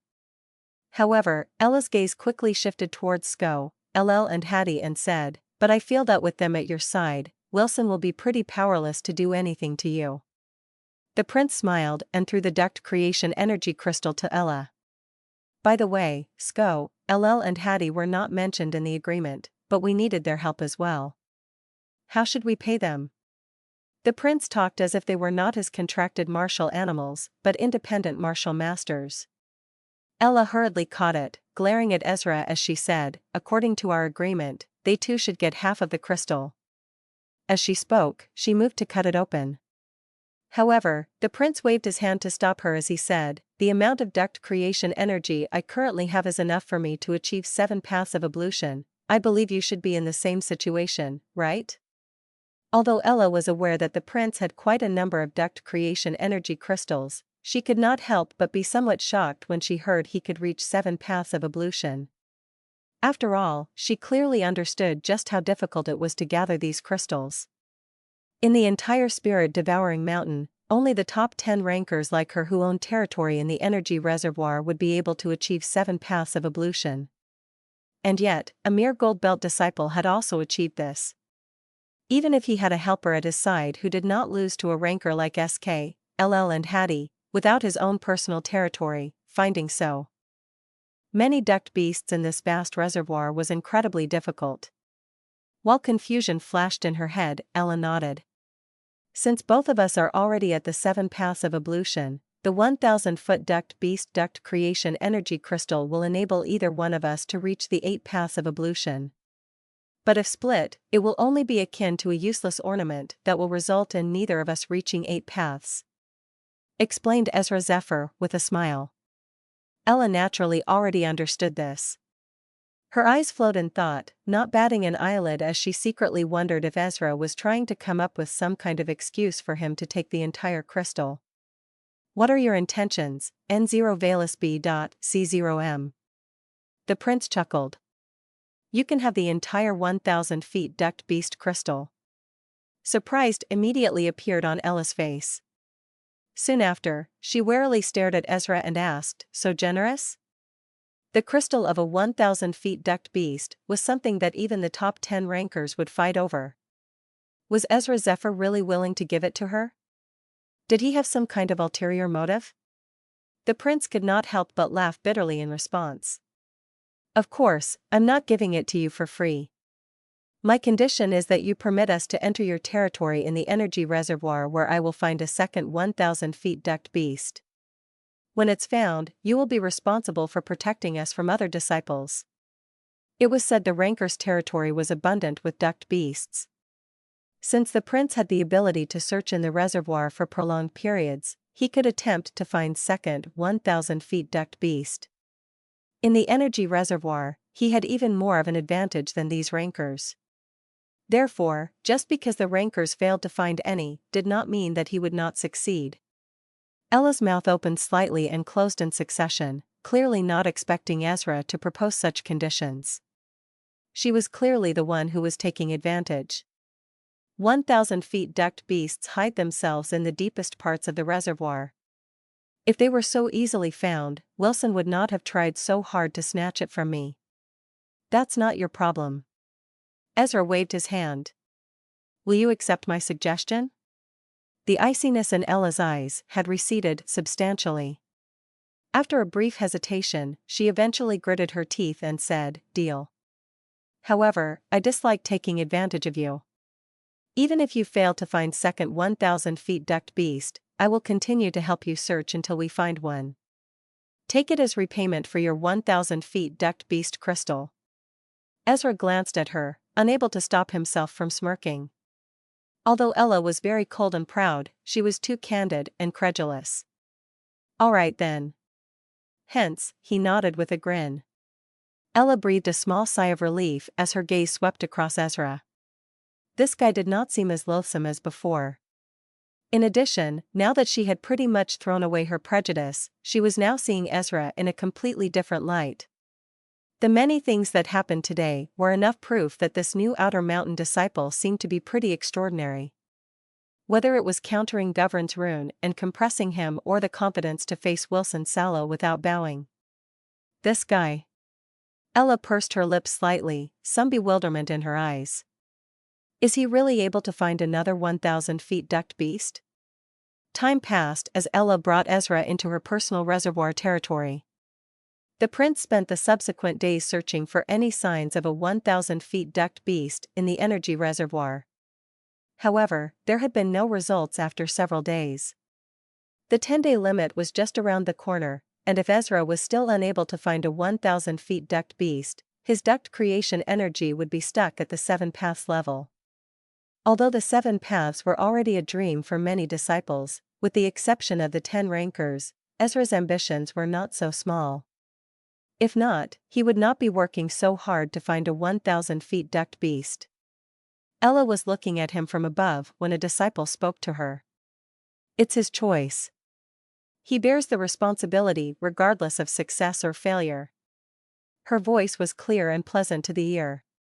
She glanced at Ella and unhurriedly said, "You, on the other hand, have received such a huge favor from him, but have not given him much help." Ella calmly replied, "I promise to help him find it in the future if he fails this time, and I won't stop until I return him a 1,000 feet ducked beast crystal. The energy reservoir is closing tomorrow.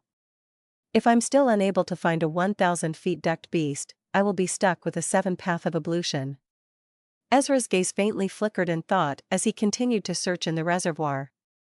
Looks like it's not going to work out unless I take drastic measures. He frowned as he contemplated something before he heard Fenrir's voice. Boy, ordinary methods aren't going to draw out a 1,000 feet ducked beast.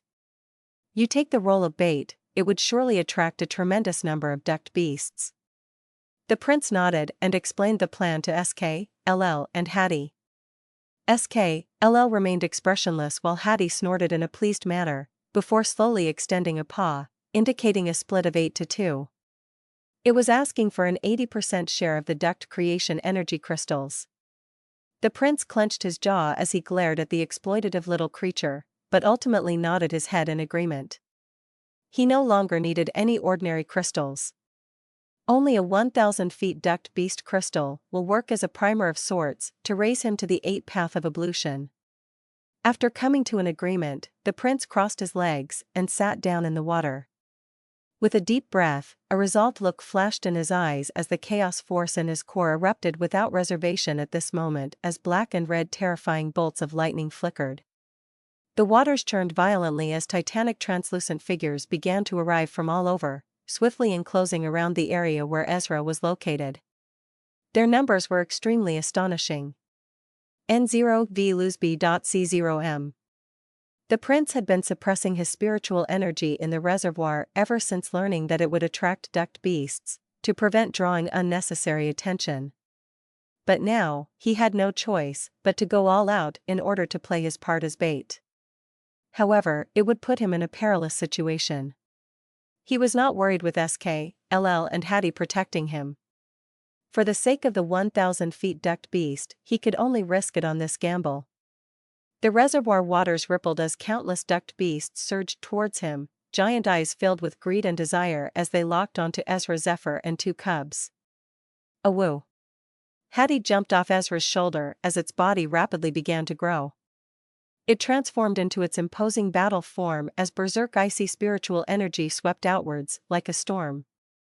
A terrifying pressure accompanied it, like the king of martial animals. The pressure unfurled, suppressing the countless duct beasts. They stirred restlessly, not daring to advance for a time. However, as larger and larger duct beasts appeared, the desire in their eyes gradually won over their fear towards Hattie. In the end, one of the enormous duct beasts roared as they swarmed towards Hattie. Growling. Anger flashed in Hattie's eyes as if feeling its kingly dignity was being challenged. With a roar, its large mouth opened as an icy spike shot out one after another. Freezing force spread wherever the icy spike passed, destroying duct beast after beast. The battle erupted, berserk blast after blast of spiritual energy shaking the depths of the energy reservoir. In the hut atop the cliff, Ella's hand suddenly paused, her clear eyes looking towards the reservoir. Her crescent moon-like eyebrows raised slightly as she mumbled to herself, "Unbelievable." Other disciples looked towards the former and curiously asked, "What is it?" Ella made a grave face and said to her junior sisters, "Get ready." The other ladies were taken aback, and hurriedly asked, "What do you mean? Has Ezra Zephyr found a 1,000 feet duct beast?" There was some disbelief in her voice. After all, she clearly understood just how difficult it was to find one. Even till now, she was under the impression that Ezra was trying to show off and would not really be able to find a 100 feet duct beast. However, Ella did not reply and merely stared at the reservoir and said, "Prepare for the spiritual technique." In the depths of the reservoir, the battle was exceptionally brutal.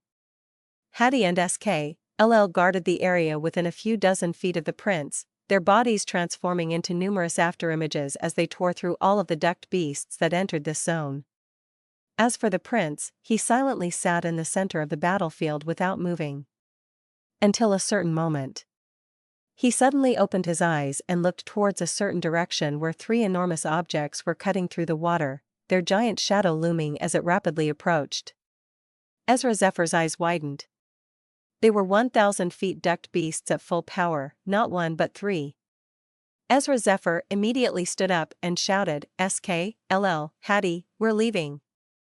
There was no hesitation whatsoever as he turned around and shot away. He could kill these 3 with SKLL and Hattie, but that would be akin to revealing his trump cards. The cubs immediately followed, their bodies shrinking as they hopped onto his shoulder. Man and cub swiftly fled. Behind them, 1,000 feet duct beasts roared, their greedy eyes locking onto the 3. Though their body was huge, they relentlessly gave chase at an astonishing speed. The surface of the reservoir broke open. A figure engulfed in black lightning shot out, an enormous 1,000 feet long ducked beast right on his heels, its greedy eyes glued to Ezra's figure. Behind the 1,000 feet ducked beast were numerous two other similar beasts, and behind them were numerous other ducked beasts. On Ezra's shoulder, Hattie and SK/LL barked at the swarm of ducked beasts behind, as if feeling that being chased was a humiliation, and was clearly itching to rumble with them. "Don't be rash." Ezra hurriedly stopped them. If they did not first trap the 1,000 feet ducked beast, even if they ended up defeating it, it could escape into the water, and be nearly impossible to chase.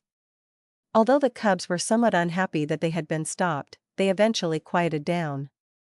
Only then did the prince breathe a small sigh of relief. With a backward glance towards the pursuing ducked beasts, the black lightning abruptly sped up. There's still no movement from the energy reservoir. In the hut atop the cliff, the disciples gazed at the rippleless surface of the water, before doubtfully turning to Ella. The latter had asked her to prepare, but she had yet to detect anything out of the ordinary till now. However, Ella paid no heed to the former's doubtful look and began to gather spiritual energy. The other disciples came back to their senses and started to do the same. Boom. The instant her words sounded, however, berserk undulations suddenly exploded from the reservoir, causing the originally calm water to boil. This turn of events startled the disciples. Only now did they sense the activity in the depths of the reservoir. As spiritual energy circulated in their eyes, they saw Ezra rapidly approaching, a black mass of ducked beasts right behind him. So many? A girl's expression changed slightly, disbelief in her eyes. Especially when she saw 1,000 feet ducked beasts at the front of the pack, causing her usually frosty face to fill with emotion. He has actually found 1,000 feet ducked beast? By now, even someone like Ella was unable to keep her cool. She knew just how difficult it was to find a 1,000 feet ducked beast. It had taken them more than half a year to even discover any traces of one. And yet, this guy had managed to discover one after a few short days in the reservoir. How could this not shock her? What exactly did he do? Why do these duched beasts appear as if they can't wait to eat him? Ella was dumbstruck. She had also seen the crazed appearances of the ducked beasts. Splash. While she was stunned, the surface of the water broke apart as the prince soared into the sky. "Do it big, Ella!" shouted the prince. The water was torn open behind him as the 1,000 feet ducked beasts and numerous others shot out, their giant mouths lunging at Ezra and cubs along with powerful spiritual energy undulations. In the hut, Ella started the spiritual technique. In the water, countless waves began to glow, erupting into a dazzling radiance a split second later that swiftly began to spread. In the short span of a dozen breaths, an enormous ball of light had appeared on the surface of the reservoir, half of it submerged in the water. Inside the ball were 1,000 feet ducked beasts. The ball was covered with a spiritual energy technique that continuously absorbed the surrounding spiritual energy. The seemingly thin film of light was actually extremely sturdy. In addition, the ball was spinning, making the 1,000 feet ducked beast ultimately unable to approach its sides to break free. This was probably a technique above the gamma layer, a technique accomplished by a group of disciples. The technique was no obstruction to Ezra, allowing him to pass through freely. He stood on the peak and looked at the other ducked beasts that were madly attacking the ball. "You can go ahead now, we'll be handing them to you." He nudged his shoulder and pointed at the innumerable ducked beasts. The cubs were already at the limits of their patience. They immediately howled the moment they heard Ezra's words and transformed into its combat state. They charged into the reservoir, straight into the pack of countless ducked beasts, and began to wreak havoc and destruction. The prince did not pay any further attention to it, his body moving and landing on a cliff. Ella already knew the cubs were stronger than her. So openly killing those weak ducked beasts shouldn't be a problem, right? Ella and others also arrived at the same spot at this moment. The former's eyes were tightly glued to the prince as if seeing something inconceivable. "How did you do it?" Ella could not help but ask. 3 1,000 feet decked beast was far too rare, while also being almost impossible to find. If not, Sith Wiggins would not have been the only one to successfully hunt one and obtain 8 paths of ablution after so many years. However, this problem seemed to be non-existent to the prince. Ezra grinned as he shrugged. He was naturally not going to divulge the details to her. After all, if this matter were to spread, the other rankers would likely turn their attention to him. She understood that it was a little inappropriate of her, knowing that this was Ezra's secret and this did not probe any further. However, it was hard to stop amazement from appearing in her eyes when she looked towards him. The prince was only an ordinary gold belt disciple, but he was able to repeatedly surpass her expectations. It was as if there were numerous secrets hidden under his youthful face. She did not know why, but she had a feeling that though Ezra was currently a gold belt disciple, he would become an influential figure in the spirit-devouring mountain in the future. It may not be long before he too would have a place amongst the top 10 rankers. While such thoughts swirled in Ella's head, Ezra Zephyr pointed towards the 1,000 feet decked beast that was now trapped in the giant light screen and said with a smile, "Senior Sister Ella, it's time for you to hold up your end of the bargain." The two had agreed that Ezra would be in charge of finding the 1,000 feet decked beast, while Ella would handle the task of slaying it. "You talked about one, but there are 3 1,000 feet decked beasts," said Ella. "Are you a Drade?" The prince retorted with a question. Ella stayed silent and sighed. "No, I will naturally fulfill my promise," said Ella. Although dealing with a 3 1,000 feet decked beast was not going to be easy, she did not show even the slightest hint of dissatisfaction. Her foot pushed off the ground as a rose appeared below her feet, carrying her into the air and flying into the light screen. After she entered, an earth-shaking battle immediately erupted. Even with the boundary, the aftershocks of the fight caused cracks to grow on the nearby mountains. The prince took a quick look, and cast away his worries with a nod, before returning to the hut on the hill. Although the 1,000 feet decked beasts had strength that could match the Foundation establishment stage, it ultimately had limited ways to attack and could not compete with a ranker like Ella Abella. Therefore, there was no need for Ezra to worry. Of course, it was definitely not going to be easy either for Ella to finish off the decked beasts. The prince laughed and talked with his friends with ease. The earth-shaking battle lasted for an entire hour. Swish! A figure flew over, landing outside the hut. That graceful posture could only belong to the frosty Ella. A half-foot large decked creation energy crystal hovered in front of her. Ella's complexion was currently a little pale, while the spiritual energy undulations around her had weakened somewhat, signs that she had just experienced a pretty tough battle. N0VUSB.C0M. When she saw Ezra smiling and leisurely taking tea in the stone pavilion, her hands could not help but clench tightly as a breath of anger rose in her heart, causing her bosom to heave slightly. While she was desperately fighting in the reservoir, these two were happily watching while drinking here. "Take it and scram." Rage turning in her heart, Ella waved her sleeve and the 3 crystals were ruthlessly flung at Ezra Zephyr. The prince hastily caught it and said with a smile, as expected of a ranker like Senior Sister Ella, "Even a 1,000 feet decked beast is no problem for you." Ella coldly snorted. "Neither of us owes the other anything from now onwards." The prince knew she was in a bad mood and said, "How about we have a cup or two of tea in celebration of Senior Sister Ella's 8 paths of ablution tomorrow? Or, do you prefer wine?" Ezra Zephyr added. Ella was immediately going to reject. She was someone who focused on martial prowess and had no interest in drinking. However, before she could respond, Ezra toyed with his teacup and lazily said, "Leave it, you will never handle the effect of the wine I possess." What a joke! Ella Abella's eyes turned round. She refused to give even an inch in front of Ezra, so how could she possibly take this lying down? Ella immediately walked into the stone pavilion and looked at the prince. The latter took out a strange muddy bottle and filled another empty cup. Ella snatched up the cup on the table and poured it down her throat in a single gulp. Cough. Ella coughed when the alcohol hit her stomach. The prince didn't wait and quickly spoke, "Quit it, I told you." However, Ella's cold gaze swiftly shot over, causing him to swallow the words that were at the tip of his tongue. Even so, Ella's gaze somehow appeared both embarrassed and angry. A flush rose on her pretty fair as a bright moon face. Thump. Ella slammed the cup onto the table as her icy gaze turned towards the prince. Ezra's lips curled slightly, giving a light tap to the table as he said, "Good, you're finally beginning to resemble a rancor. However, you dare to sit at the same table as me with so little alcohol capacity?" With a wave of his hand, jar after jar of alcohol appeared beside him. "I'll accompany you today."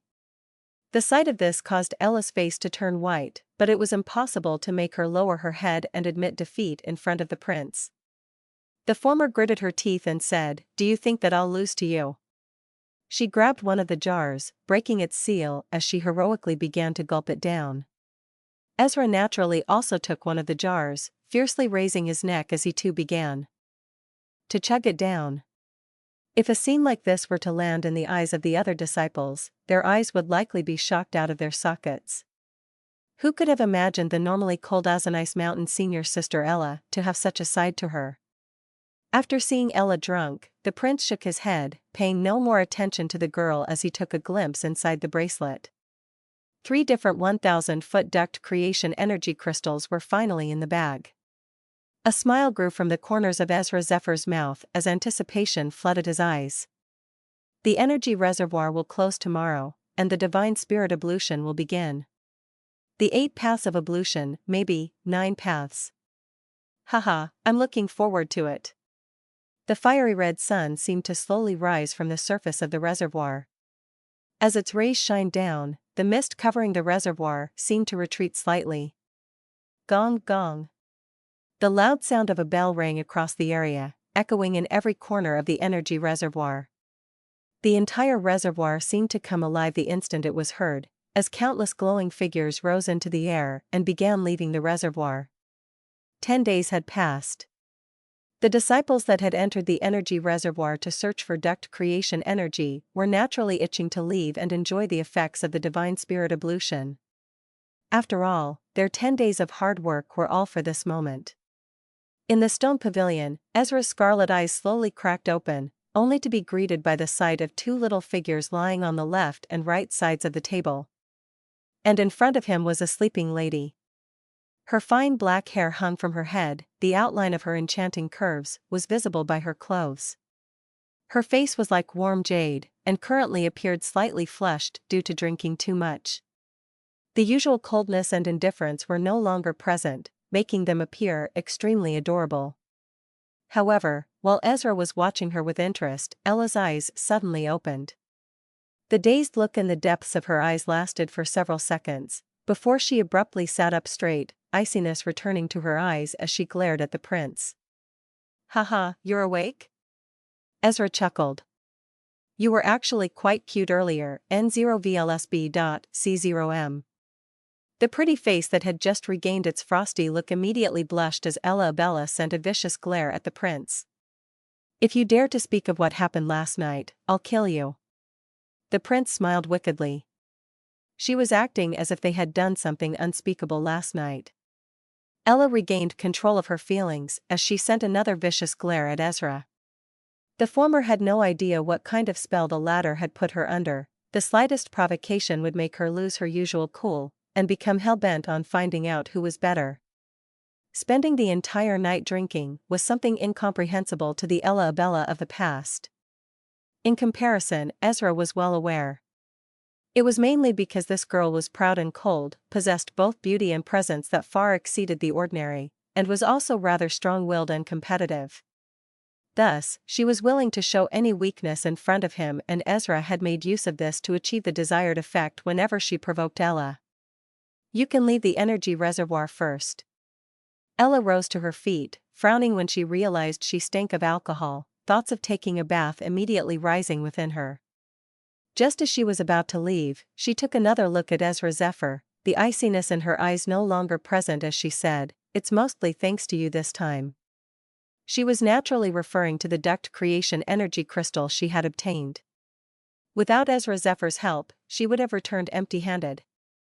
"We merely made use of each other."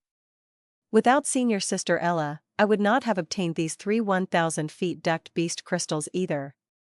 Prince smiled. Ella knew that Ezra was just being polite.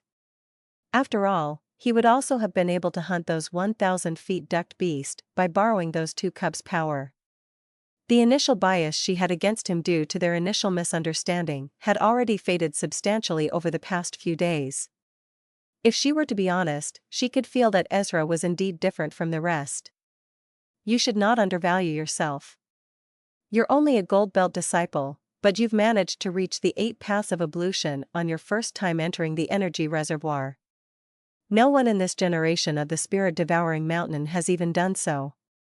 Ella looked towards Ezra, her red lips parting slightly as she continued, at the very least, even Sith Wiggins only had the chance to reach the 8 paths of ablution after becoming a ranker. His martial prowess was at the peak of core formation stage.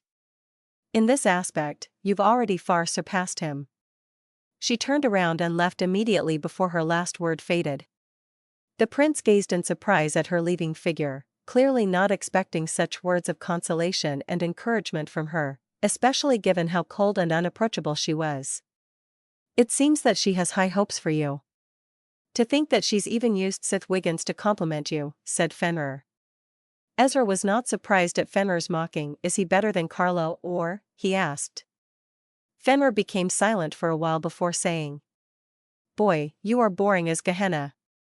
The reason why he had been able to achieve an 8 path of ablution on his first time in the energy reservoir was due to the special characteristics of his spiritual energy. At least that small compliment didn't fry your brain cells, and you still understand your worth. Fenrir's words resounded. The prince nodded with grave. He rose to his feet, looked at the cubs, and said, We should get going. Sko, LL and Hattie nodded as they both jumped on his shoulders. The prince jumped as lightning flickered, bringing the 3 of them into the air and out of the energy reservoir. He was already unable to wait for the start of the divine spirit ablution. The area just outside the energy reservoir was already flooded with people, making the place extremely noisy. Countless figures continued to arrive from the energy reservoir, landing on the mountains on the edge of the reservoir as they began to call out to their friends. It was quite a bustling sight. Even more, disciples were doing an inventory of their crystals and estimating how many paths their ablution would have. Some wore joyful faces, while others sighed in disappointment. Black lightning whizzed past in the air, ultimately landing on one of the peaks, revealing Ezra's figure. Hee, junior brother Ezra is out at last. A voice was heard the moment Ezra appeared. He looked to the front, only to find that Mubarak, James Endoro, and the other disciples were already here. The prince cupped his fists and smiled at them. Junior brother Ezra, how did you fare over the past 10 days? A look of concern was revealed on Mubarak's face. The prince could sense that the former's concern was not fake. He smiled inwardly. He knew that if he were to tell the truth, it would instead end up scaring the lot of them. The 8 paths of ablution was something that only Sith Wiggins could achieve amongst this generation of disciples, and he had even done it after becoming a ranker. How would anyone believe Ezra Zephyr if he told them he had done the same on his first time in the energy reservoir? While the prince was silent, James Endoro chuckled softly and said, If junior brother Ezra did not manage to collect enough, us senior brothers can help by donating a little to you, N0ValuSB.C0M. The other disciples that were close to him laughed, their gazes filled with mockery as they looked towards the prince. Mubarak glared at them, before turning back to console Ezra. It's your first time in the energy reservoir after all, and it's not strange for you to struggle a little. We were also pretty lost the first time we entered and ended up with barely any duct creation energy crystals. The prince smiled and nodded, not taking the mockery of James and the gang to heart. When the ablution began, they would naturally be incapable of laughing anymore. Nearby their group was Elder Song's faction, consisting of Eily and her group. Eily also detected the disturbance, her gazing sweeping across the prince as she soft snorted. From his hesitant look, it was obvious that his haul in the energy reservoir was nothing to write home about.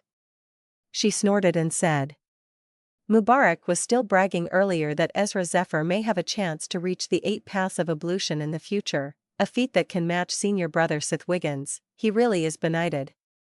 Her red lips curled downwards.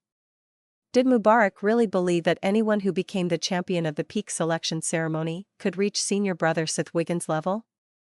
A handsome disciple beside Eiley chuckled and said, "Hee, no need to be angry, senior sister. After Ezra has experienced the energy reservoir, he will naturally understand what the 8 paths of ablution represents, and gain a clear grasp of the difference between him and senior brother Sith." Eiley nodded as she withdrew her gaze, paying no further attention to Ezra Zephyr. As time passed, more and more disciples flew out from the energy reservoir. Meanwhile, countless disciples who had not been given the opportunity to enter also rushed over from all directions. The Divine Spirit ablution was quite a momentous occasion after all, and hoped to experience it and broaden their horizons. Gong. The blazing sun rose high in the sky. The clear sound of a bell was heard as a torrent of spiritual energy soared into the sky. A beautiful woman stood atop it, who was also the current elder on duty in the energy reservoir. Elder Rilda of Colleen Evil Peak. She hovered above the giant altar in the sky as her gaze swept across the place. Spiritual energy wrapped around her voice as it rang out in everyone's ears. 10 days have passed. Let the Divine Spirit ablution begin. The entire place seemed to erupt into a frenzy at this moment.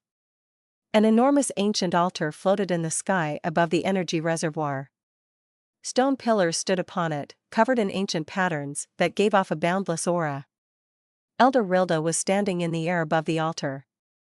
As the current on-duty elder of the energy reservoir, she was naturally overseeing the Divine Spirit ablution.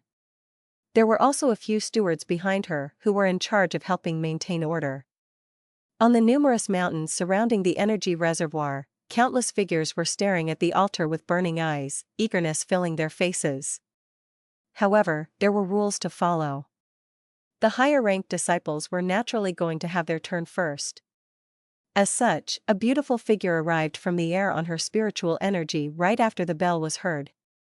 Under countless gazes of admiration, she landed on the giant stone pillar at the very center. Its senior sister Ella Abella. Ella was currently wearing a flowing white dress that outlined her exquisite figure and perfect curves. Her black hair seemed to dance in the wind, giving her an extraordinary aura that took everyone's breath away. However, her pretty face was still cold as ice, like a stern goddess of an icy mountain, an existence that no one dared to approach. However, this did not affect her popularity. The moment she appeared, the eyes of countless male disciples in the area began to heat up, unconcealed adoration lighting up their faces. The corners of Zhou Yuan's mouth smirked slightly. If these people were to know that he had seen her whole body, would the fantasy image of her in their hearts be destroyed? Atop the stone pillar, Ella's expression remained ice-cold, completely ignoring the countless gazes that were looking at her. Her eyes swept across the area, seemingly coming to a stop on a certain mountain hill. It was where Ezra Zephyr was located. Elder Rilda said to Ella with a happy face, "Get ready, Ella." The #1 beauty of Outer Mountains gave a faint nod in response, before seating herself. With a wave of her hand, numerous duct creation energy crystals began flying out from her spatial bag, hovering around her. There were hundreds and hundreds of them, the total reaching an astonishing number. Numerous disciples could not help but become somewhat excited by the sight, desire filling their eyes. So many crystals were definitely enough to achieve 7 paths of ablution. An ablution of that level was not something ordinary disciples could reach. Bang bang. The spiritual energy around Ella suddenly shuddered as the astronomical number of duct creation energy crystals shattered all at once. Liquid-like essence fell, continuously dripping onto the stone pillar. The duct creation essence landed on the pillar, flowing along the ancient patterns adorning it. Everyone watched as rays of light gradually began to emerge from the mottled stone as the surrounding spiritual energy began to gather, and was absorbed into the pillar. HIISSSS. Dazzling light continued to shoot out from the stone pillar as the faint hiss of a basilisk echoed. This lasted for about half and 5 minutes, before the light from the stone pavilion reached its peak. In the end, everyone watched as a basilisk silhouette soared out from the mottled stone pillar into the sky, before returning to circle around Ella. 1, 2. In the blink of an eye, there were a total of 7 different silhouettes, circling in different paths. The spiritual energy in the entire area seemed to converge towards Ella, forming a 1,000 feet wide storm of spiritual energy. As expected, 7 paths of ablution. Numerous disciples gazed at the 7 basilisk in 7 paths with desire. This was something they dreamt of obtaining. However, amongst the uncontrollable disciples of the spirit-devouring mountain, only the top 10 rankers were easily able to achieve such a feat. Other disciples, even the chief disciples of each peak, needed some luck to reach it. As expected of a ranker, 7 paths of ablution are so easy for them. On a certain mountain peak, Mubarak's eyes were filled with envy and admiration. Each of the top 10 rankers owned a small area in the energy reservoir, which was rich in ducked beasts. Unlike other disciples like them, who could only painstakingly run all over the place to search. The prince smiled when he heard this. I feel she will not stop at 7 paths this time. Mubarak was stunned. Could senior sister Ella be attempting an 8 paths of ablution? That would require the duct creation energy crystal of a 1,000 feet ducked beast. By the side, James also cast a glance at Ezra and said, Junior brother should not spout such nonsense. You're still too inexperienced, and it's also your first time here at the energy reservoir. It's only natural that you do not know how difficult it is to find and slay a 1,000 feet ducked beast. The only one to have succeeded over the years is senior brother Sith Wiggins.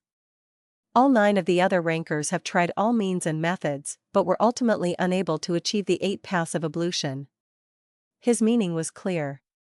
He was rebuking Ezra for spouting nonsense, and not understanding the difficulty of the 8 paths. Zhou Yuan was naturally able to discern the hidden mockery within the former's words. Ezra's gaze changed, deadly aura enveloped him as he stepped towards James. The atmosphere changed, and even Mubarak was alarmed. However, that aura remained for mere a few seconds. Ezra came back to its former self and said in a low but terrifying tone. Sith Wiggins this, Sith Wiggins that, does he massage his dick with honey? If not, then why are you all so dying to suck it? Everyone was shocked, no one spoke after Ezra. Slowly, everyone regained their senses. James was bubbling in anger. You newbie bastard, I am your Saini dash. Before he could say, countless gasps and yelps suddenly shook the area as gaze after gaze looked towards the altar in shock. James was also affected, hurriedly raising his head to look as the expression on his face soon turned rigid. Ella waved her hand as a half-foot large crystal slowly pulsed with energy. One could just barely make out the silhouette of a basilisk within the flowing essence within it. N0vlisp.c0m. That is a 1,000 feet ducked beast duct creation energy crystal? Countless cries of surprise rang out across the area. No one had expected Ella to have the crystal of a 1,000 feet ducked beast. Didn't this mean that she was going to attempt 8 paths today? This was something that only Sith Wiggins had achieved in the past. Senior sister Ella is truly amazing. I can't believe she managed to obtain a 1,000 feet ducked beast crystal without anyone knowing. Didn't Wilson, Sallow and Govern also enter the energy reservoir previously? They must have gone to compete for the 1,000 feet ducked beast. But they're no longer anywhere to be found. Could they have lost to senior sister Ella? Heh, it seems that everyone has underestimated senior sister Ella. Who knows, senior brother Wilson and senior sister Ella's rankings amongst the top 10 rankers might change in the near future. The eyes of the numerous whispering disciples were filled with admiration, unable to stop the endless string of praises for Ella Abella. Although there were several Blood Slaughterer Peak disciples that strongly supported Wilson, they were after all too few in number, and their objections were swiftly overwhelmed by the Colleen Evil Peak's lasses. Surprise was also revealed on the faces of Eiley and the rest. She gazed at Ella's figure and mumbled, I can't believe that Ella is so formidable that even Wilson lost to her. Ella was about to reach the 8 paths of ablution, an act that would destroy Sith Wiggins' sole dominance over this achievement. As Sith Wiggins's die-hard supporter, Eiley naturally felt somewhat regretful, but it was still ultimately an outcome she could accept. After all, Ella was the 4th rank holder in Outer Mountain.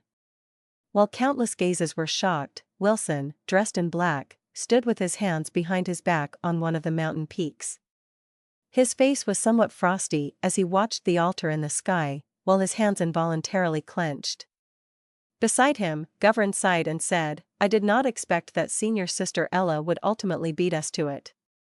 Wilson was expressionless. His gaze suddenly turned towards a certain hill in the distance where Ezra Zephyr and other figures could be seen. As the former gazed at the two of them, his expression could not help but turn a little colder. If not for the interference of this man, how could that crystal have ended up in Ella's hands? Ella paid no attention to the uproar the appearance of the 1,000 feet ducked beast crystal had caused. Her hand suddenly clenched as the crystal shattered, the ducked essence within it flowing down onto the stone pillar. HHISSSS. A dazzling radiance immediately exploded. It was followed by the low hiss of a basilisk. Everyone watched in excitement as another silhouette emerged from the stone pillar and coiled around Ella. 8 paths. The entire place exploded into noise. Ella slightly lifted her eyes, gazing at the 8 paths and 8 silhouettes as she sighed faintly. Soon after, she ceased hesitating and took in a deep breath. The 8 silhouettes hissed as they began to descend one after another, pouring into Ella's head. Spiritual energy churned around her, forming a seemingly endless mist that gradually enveloped Ella's figure. However, spiritual energy undulations continued to pulse from it, rippling through the world around her. After such a long time, the 8 paths of ablution finally appeared again in the sky above the energy reservoir. Clouds gathered in the sky above the energy reservoir. Within the clouds, a seemingly endless amount of spiritual energy continued to converge, as the booming path of a basilisk whizzed, stirring the surrounding sky. It was an extremely spectacular sight. Countless disciples watched this scene in envy and amazement. The feat of 8th path of ablution was something that was truly a little too far for them. Is this the 8th path of ablution? It's magnificent indeed.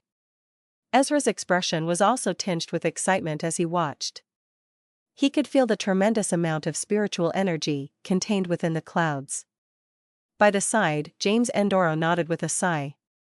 I've heard that senior sister Ella reached the peak of first-level foundation establishment stage long ago, and is currently accumulating spiritual energy to eventually attack the 2nd level. This 8 paths ablution will substantially supplement her foundational stockpile. Ezra didn't give any type of response. By now, he was already aware that one needed to accumulate a gargantuan amount of spiritual energy in order to ascend from the core formation stage into the foundation establishment stage. The foundation establishment was the evolution of the core formation and focused on strengthening spiritual energy, since the spiritual energy came from martial spirit, which was categorized into several grades such as 3rd grade, 4th grade, etc. However, the foundation naturally had its own classification. The rank of a foundation is decided by the spiritual energy foundational stockpile accumulated in the core during the core formation stage. To be direct, the more spiritual energy in one's body, the higher one's foundation rank would be, because it represents the quality and quantity of one's spiritual energy. The more spiritual energy, and the purer it was, the better the evolved foundation would be. There is a very low chance that one's martial spirit levels up its grade, and the quality of spiritual energy remains the same. This is the only level in which a martial master can evolve the quality of spiritual energy and martial spirit. After all, martial spirit was the most important at the end of the day. The mountain duct could refine one's martial spirit and expand one's core, making it an indispensable tool for improving one's foundations. It is useless for anyone above the stage of foundation establishment. This was why even top rankers like Ella Abella were extremely passionate about the divine spirit ablution. Under countless envious gazes, the phenomenon above the altar lasted for an entire incense stick of time, before gradually fading.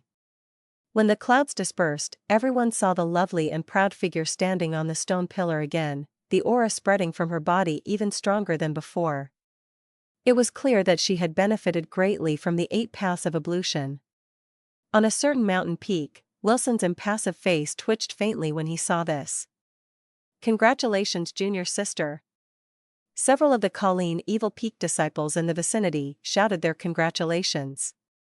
Most of them were pretty girls, the sound of their clear voices immediately drawing numerous disciples over to show their support, making the place quite bustling for a time. However, Ella retained her ice mountain-like appearance, merely giving a faint nod to these female disciples while ignoring the others. Elder Rilda looked at Ella in satisfaction. She could be said to be the face of their Colleen Evil Peak's outer mountains and was their only ranker for now. Though they had several other outstanding disciples, all of them were still a little lacking. Hence, Elder Hilda was more than happy to see Ella further strengthen her foundations. Elder Hilda was aware that Ella did not enjoy being under such attention and immediately said, "Ella, you are free to leave since your ablution is done."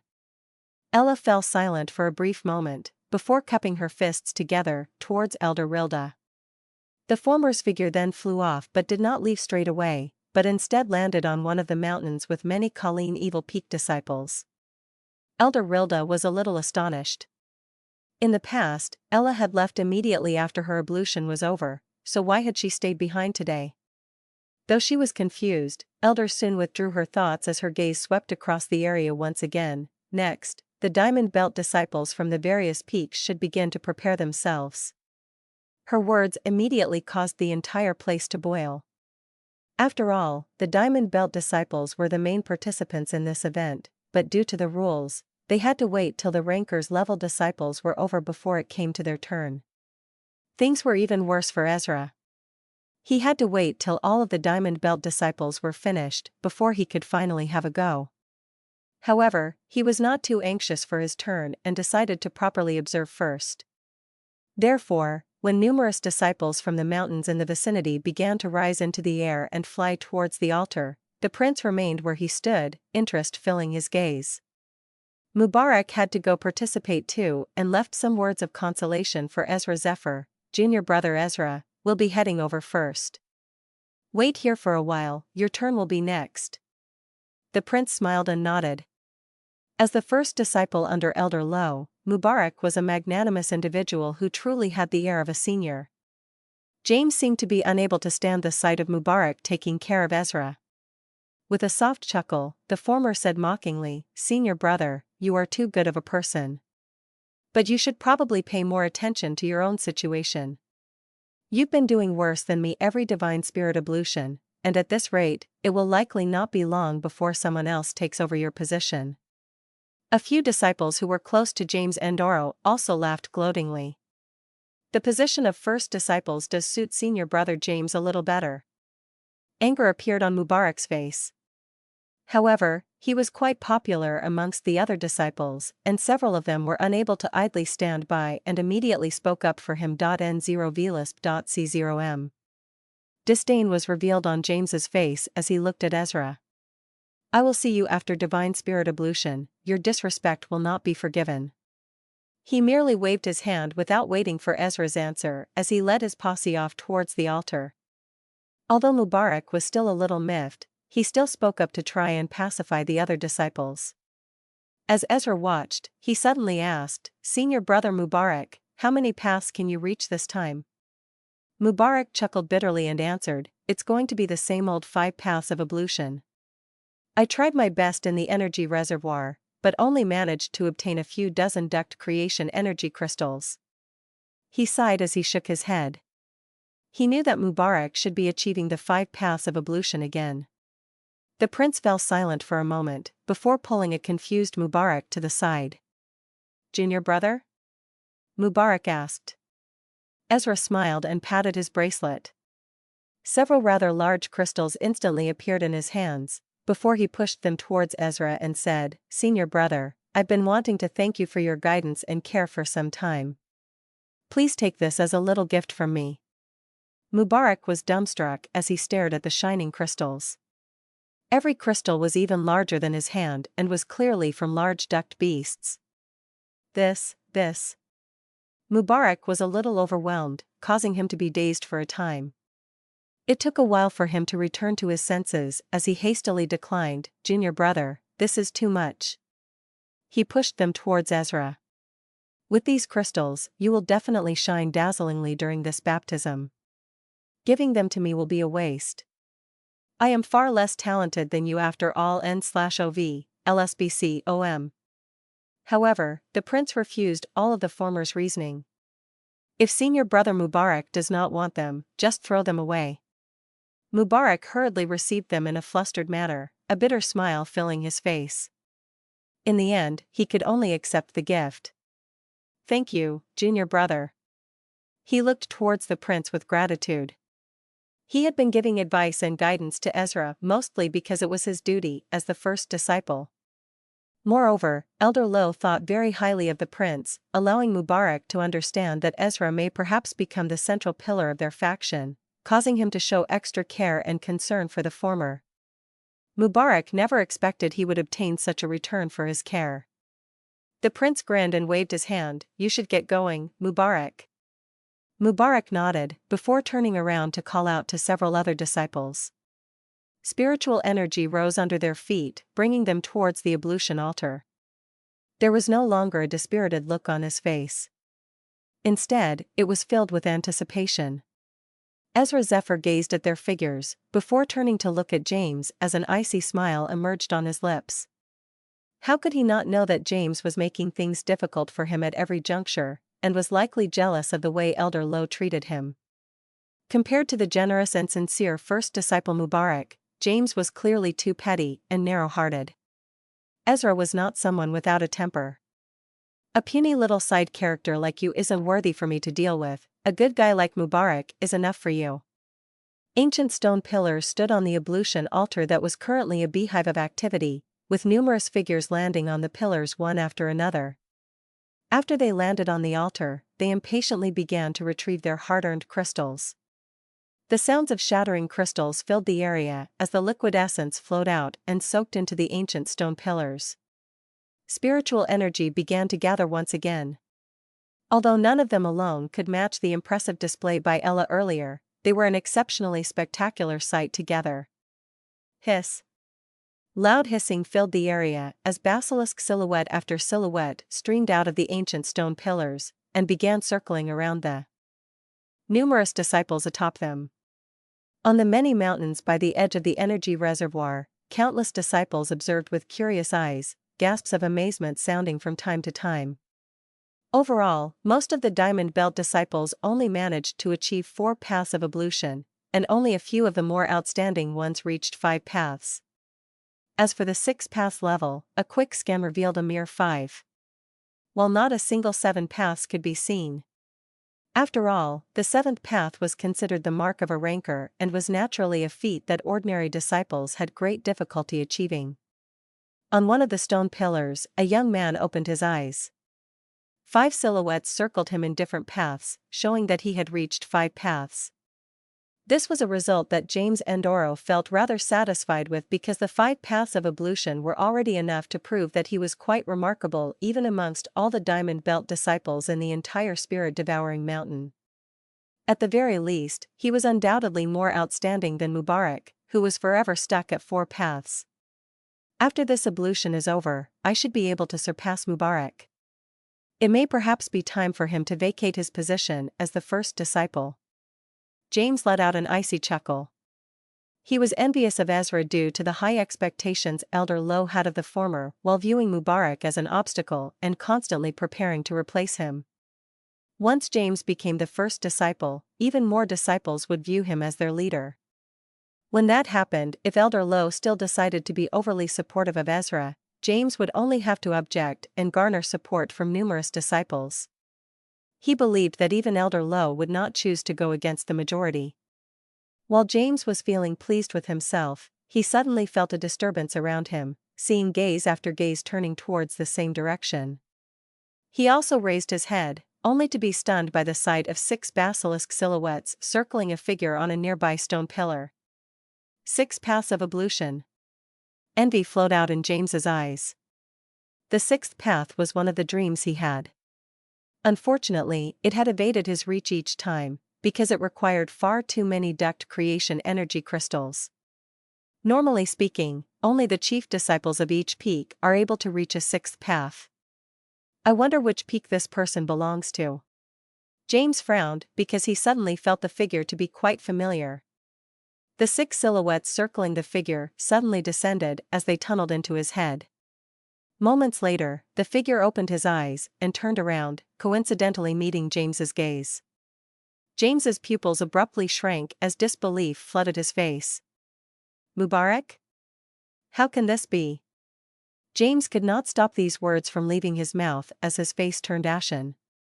He had never thought much of this eldest senior brother disciple of his. The latter was not as talented as himself and was also lacking in ambition, someone who tried to be on good terms with everyone else. Hence, James never really respected the former. The only thought he had was to replace this senior brother's position once he grew stronger. Over the years, James was only ever able to achieve 4 paths of ablution each time, a result that always fell short of James's own.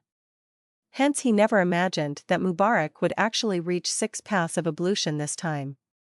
One must know that basically, only the chief disciples of each peak would achieve 6 paths of ablution, people that even someone as capable as James felt he had no hopes of catching up to. But how?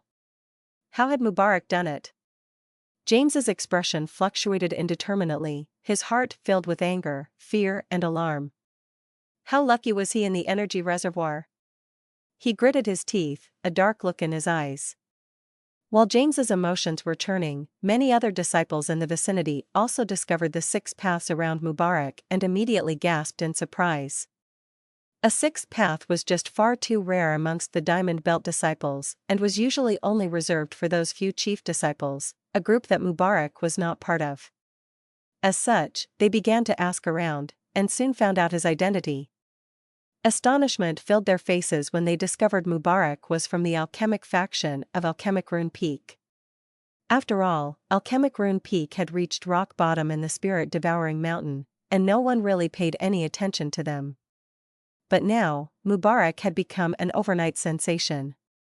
Not to mention, his main focus was on alchemy, not martial prowess. What kind of amazing luck did he have in the energy reservoir? No matter what, Mubarak's name was sure to spread today. When the other disciples in the sect mentioned him in the future, they would know that there was a disciple in the alchemic faction of Alchemic Rune Peak that achieved 6 paths of ablution. The altar was abuzz with excitement, the majority of the disciples wearing a satisfied look on their faces. It was clear that this baptism had allowed them to progress in their cultivation. Nov. Elu, SB, CO/M. Elder Rilda stood in the air. Upon seeing that everyone was done, she waved her hand and said, "Leave if you're done." The numerous disciples hastily rose to their feet and began leaving in succession after cupping their fists together towards her. The ablution altar soon became empty again. Mubarak returned with an excited look on his face, as several disciples approached to congratulate him.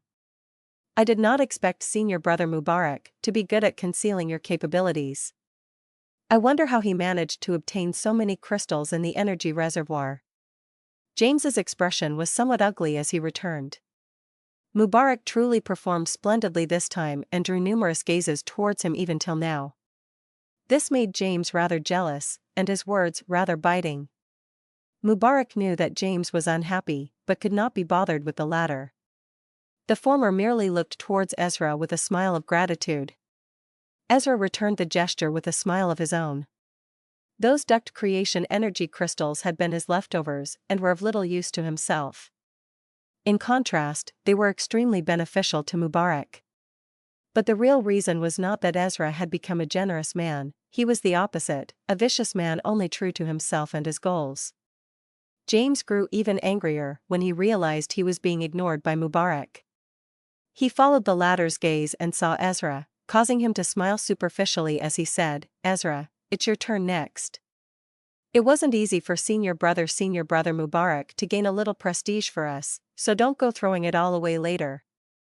James was almost certain that Ezra had a hard time hunting duct beast in the energy reservoir, and would at best achieve 3 paths of ablution. An ablution of that level was a waste of duct creation energy. Ezra Zephyr merely swept a glance at James and chuckled softly. At this moment, Elder Rilda spoke once again, the Diamond Belt Disciple's ablution is done, next. She paused, feeling somewhat ridiculous. The ablution should be over at this juncture, but there was an additional Ezra Zephyr this time. As the only Gold Belt disciple to enter the energy reservoir, he was the last to have his turn. She looked towards the prince and said, "It's your turn, Ezra Zephyr." On one of the mountains, Ella Abella's eyes opened, a sliver of interest within them as she looked towards the youthful figure far away. Wilson Sallow's eyes were cold and indifferent. The corners of his lips curled slightly, clearly not the least bit concerned about Ezra Zephyr. In a location near Ezra and the gang, Ayla smiled as she cast her gaze over, her voice somewhat gloating. "Looks like we'll be seeing the lowest level ablution in history." According to the rules of the sect, only Diamond Belt disciples had the qualifications to enter the energy reservoir to find duct creation energy, and subsequently complete the ablution. Ezra was only a Gold Belt disciple, but as the most recent champion of the peak selection ceremony, they had made an exception for him this once, and bestowed upon him the opportunity to participate in the current Divine Spirit ablution, an exception that most Diamond Belt disciples did not mind.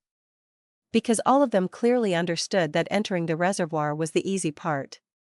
The true challenge lay in hunting the duct beasts inside and obtaining duct creation energy. Numerous Diamond Belt disciples had worked hard for the past 10 days, and the majority of them had only managed to achieve fourth path. So what could new disciples such as Ezra Zephyr possibly accomplish in the energy reservoir? It was likely that he may not have even gathered 10 crystals. If so, even 2 paths of ablution might be a little difficult. Although it was not easy to hunt duct beasts, the majority of the Diamond Belt disciples were still able to achieve 4 paths of ablution. After all, every Diamond Belt disciple had the strength of the 6th level of the core formation stage and would not do any worse than 4 paths of ablution no matter how bad they were. Hence, when they imagined the possibility of a pitiful 2 paths of ablution from Ezra Zephyr, they could not help but secretly snigger inside. As seasoned disciples, they were naturally more than happy to see well-behaved new Outer Mountain disciples who did not challenge their dignity. Thus, if the individual known as number 1 amongst the new disciples were to perform badly, it would undoubtedly cause the other new disciples to behave a little better. Numerous disciples watched with such thoughts in mind as the prince stepped forward with a calm expression. Under the countless watching gazes, he landed on one of the ancient stone pillars on the ablution altar. He could naturally feel the numerous gazes on him that were waiting to be entertained. Although these disciples did not have any ill will towards him, they were not supportive of him either. He ignored the gazes of the crowd. The opinions of others did not matter to him after all, especially when what he needed was right about to be his. Go ahead, start, and no need to feel stressed. It's your first time here at the energy reservoir after all, and you will still have many chances in the future when you become a Diamond Belt disciple. Elder Rilda looked towards the prince. The former's words were quite kind, perhaps because he had lent his aid to Ella. Even so, the prince could still tell that Elder Rilda did not believe he would achieve much. His 2nd level of core formation stage strength was just far too glaring to everyone. To travel as one pleased in the energy reservoir, one's strength needed to at least reach the 6th level core formation stage. Ezra did not say anything in response, merely smiling with a nod. The only thing that would convince everyone was facts, and he would likely be treated as a joke no matter what he said. As such, he controlled his wolf-designed bracelet on his wrist with a cool expression. Swoosh. In the next instant, duct creation energy crystal after crystal flew out along with an explosion of light, while the surrounding spiritual energy began to be drawn towards him. As more and more crystals gathered above Ezra Zephyr's head, the laughter in the area stealthily began to fade away, while the expressions of many disciples turned more and more rigid. The prince remained oblivious to them. With a jerk of his sleeve, hundreds of crystals swirled above him like a river of crystals. The scope was not the least bit inferior to Ella Abella from before. Moreover, every crystal had been meticulously selected, making it an even more impressive sight. The world around was deathly silent. How can this be? How can he have so many crystals? The silence was finally broken by the trembling voice of a disciple that was filled with disbelief. no one knew the answer. All of them vigorously rubbed their eyes, as if the scene before them was some kind of illusion. In the silence, Ezra's hands came together and all of the crystals above him exploded. Duct creation essence fell, landing on the stone pillar. The surrounding spiritual energy began to whizzle over, seemingly creating a thin mist. Hiss. As the runes on the pillar lit up, the familiar hissing of a basilisk rang out once again. Next, everyone watched in astonishment as basilisk silhouette after silhouette burst out from the pillar, circling Ezra. 1, 2, 3, 7. There were 7 silhouettes, a sight that made every disciple present inhale deeply. The 7 paths of ablution. Back on the mountain Ezra had come from, several of his fellow disciples were stupefied, and even James had a blank look on his face. How is this possible? He croaked in a trembling voice. The scene before his eyes had truly shaken him to the core. No one would have even dreamt of the prince achieving 7 paths of ablution. How many ducked beasts had he slayed in the energy reservoir? How had he done it? These were the questions of the disciples. In contrast with James's ugly expression, a slightly stunned smile was revealed on Mubarak's face, evidently happy for this junior brother of his. On another peak far away, Ella's eyes seemed to ripple faintly. Although she had anticipated this long ago, she could not help but sigh when she saw it for real.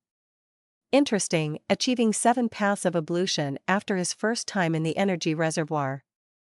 Looks like having someone else's help really makes a difference. Wilson's expression was indifferent as he gazed at the 7 basilisk silhouettes around the prince. A 7th path may shock the others, but it was ordinary to rankers like them.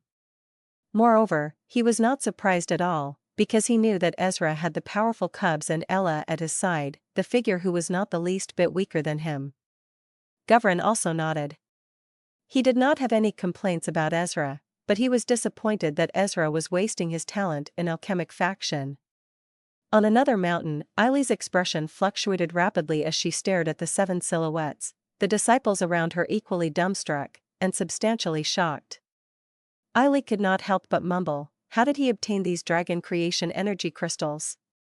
The strength of the 2nd level core formation stage was obviously incapable of slaying so many ducked beasts. The others looked at each other, but no one had an answer.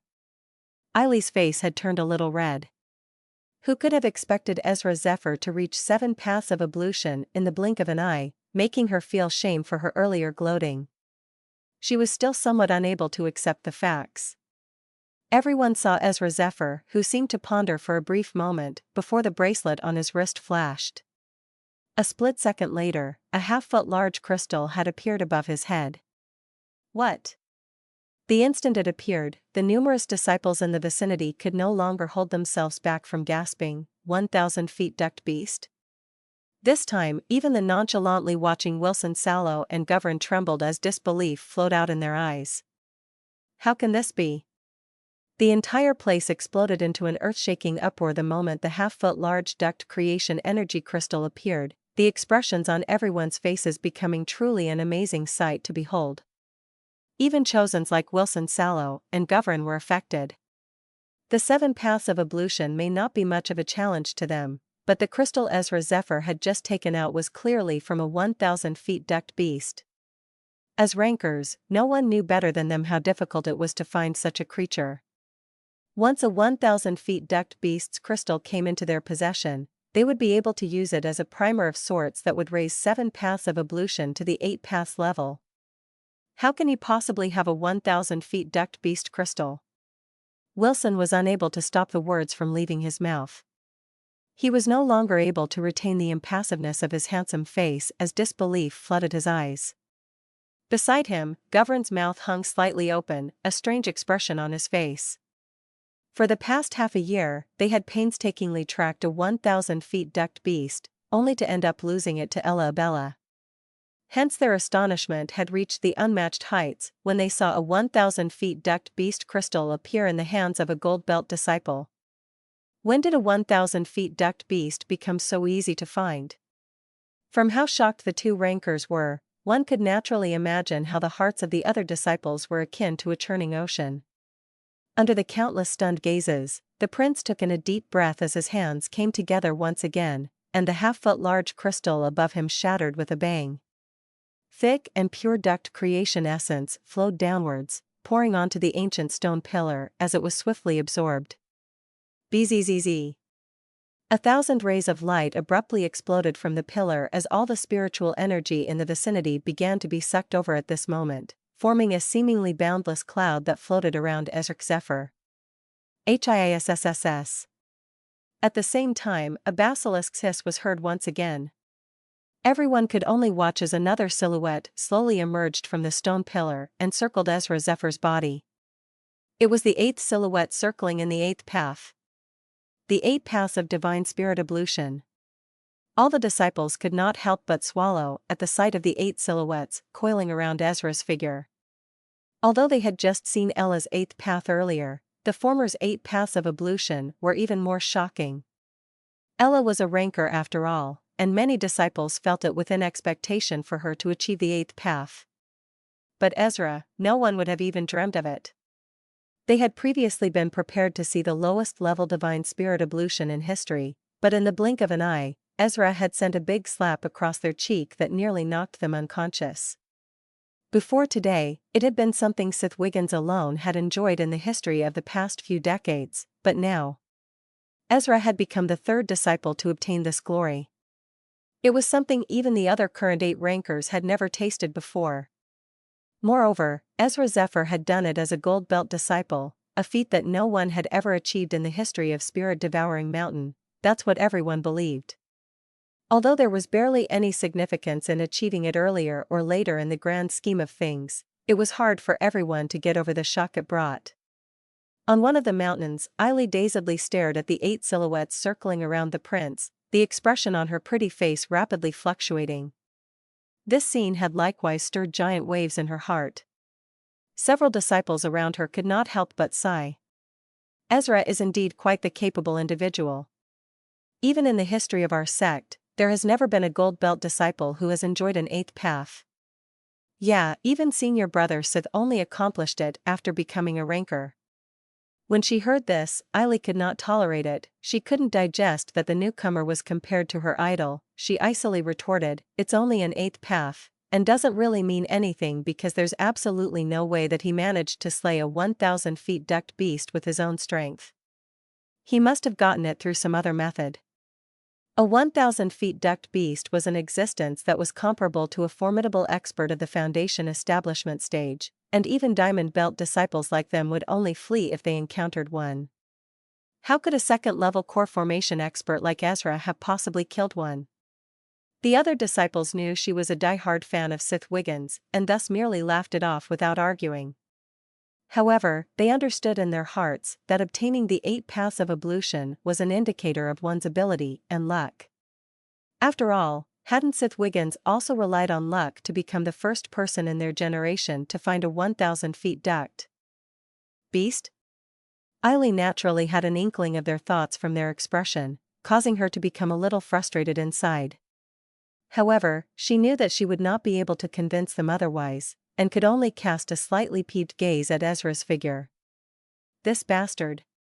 Eileen gritted her teeth as her lips pulled outwards. She had to admit that the prince's feat of achieving the 8 paths of ablution was still very astonishing. No wonder Elder Lowe thinks so highly of him. Mubarak sighed in amazement as he gazed upon the 8 basilisk silhouettes. Beside him, James and the gang still had slack-jawed faces. Mubarak's 6 paths of ablution had already surpassed the former's wildest dreams earlier, and he would have never expected Ezra's performance to be even more shocking. At the sight of the 8 silhouettes, even James Andorra was unable to retort for a time. The only thing he did was resentfully withdraw his gaze. The prince paid no heed to everyone's shocked gazes, his eyes and face burning with anticipation as he gazed at the 8 silhouettes. 8 paths of ablution, show me just how amazing you are. With a thought, the circling silhouettes released a hiss before they charged downwards, bringing along boundless and pure spiritual energy as they dived into his head. The moment the first basilisk silhouette arrived, Ezra felt a loud rumble in his head as boundless spiritual energy began to wash over him like silver water, soaking every inch of his flesh and blood. The spiritual energy was exceptionally pure and did not put up any resistance when it entered his body. With a thought from the prince, the spiritual energy began to circulate along his channels like a raging torrent. Silhouette after silhouette continued to enter his body.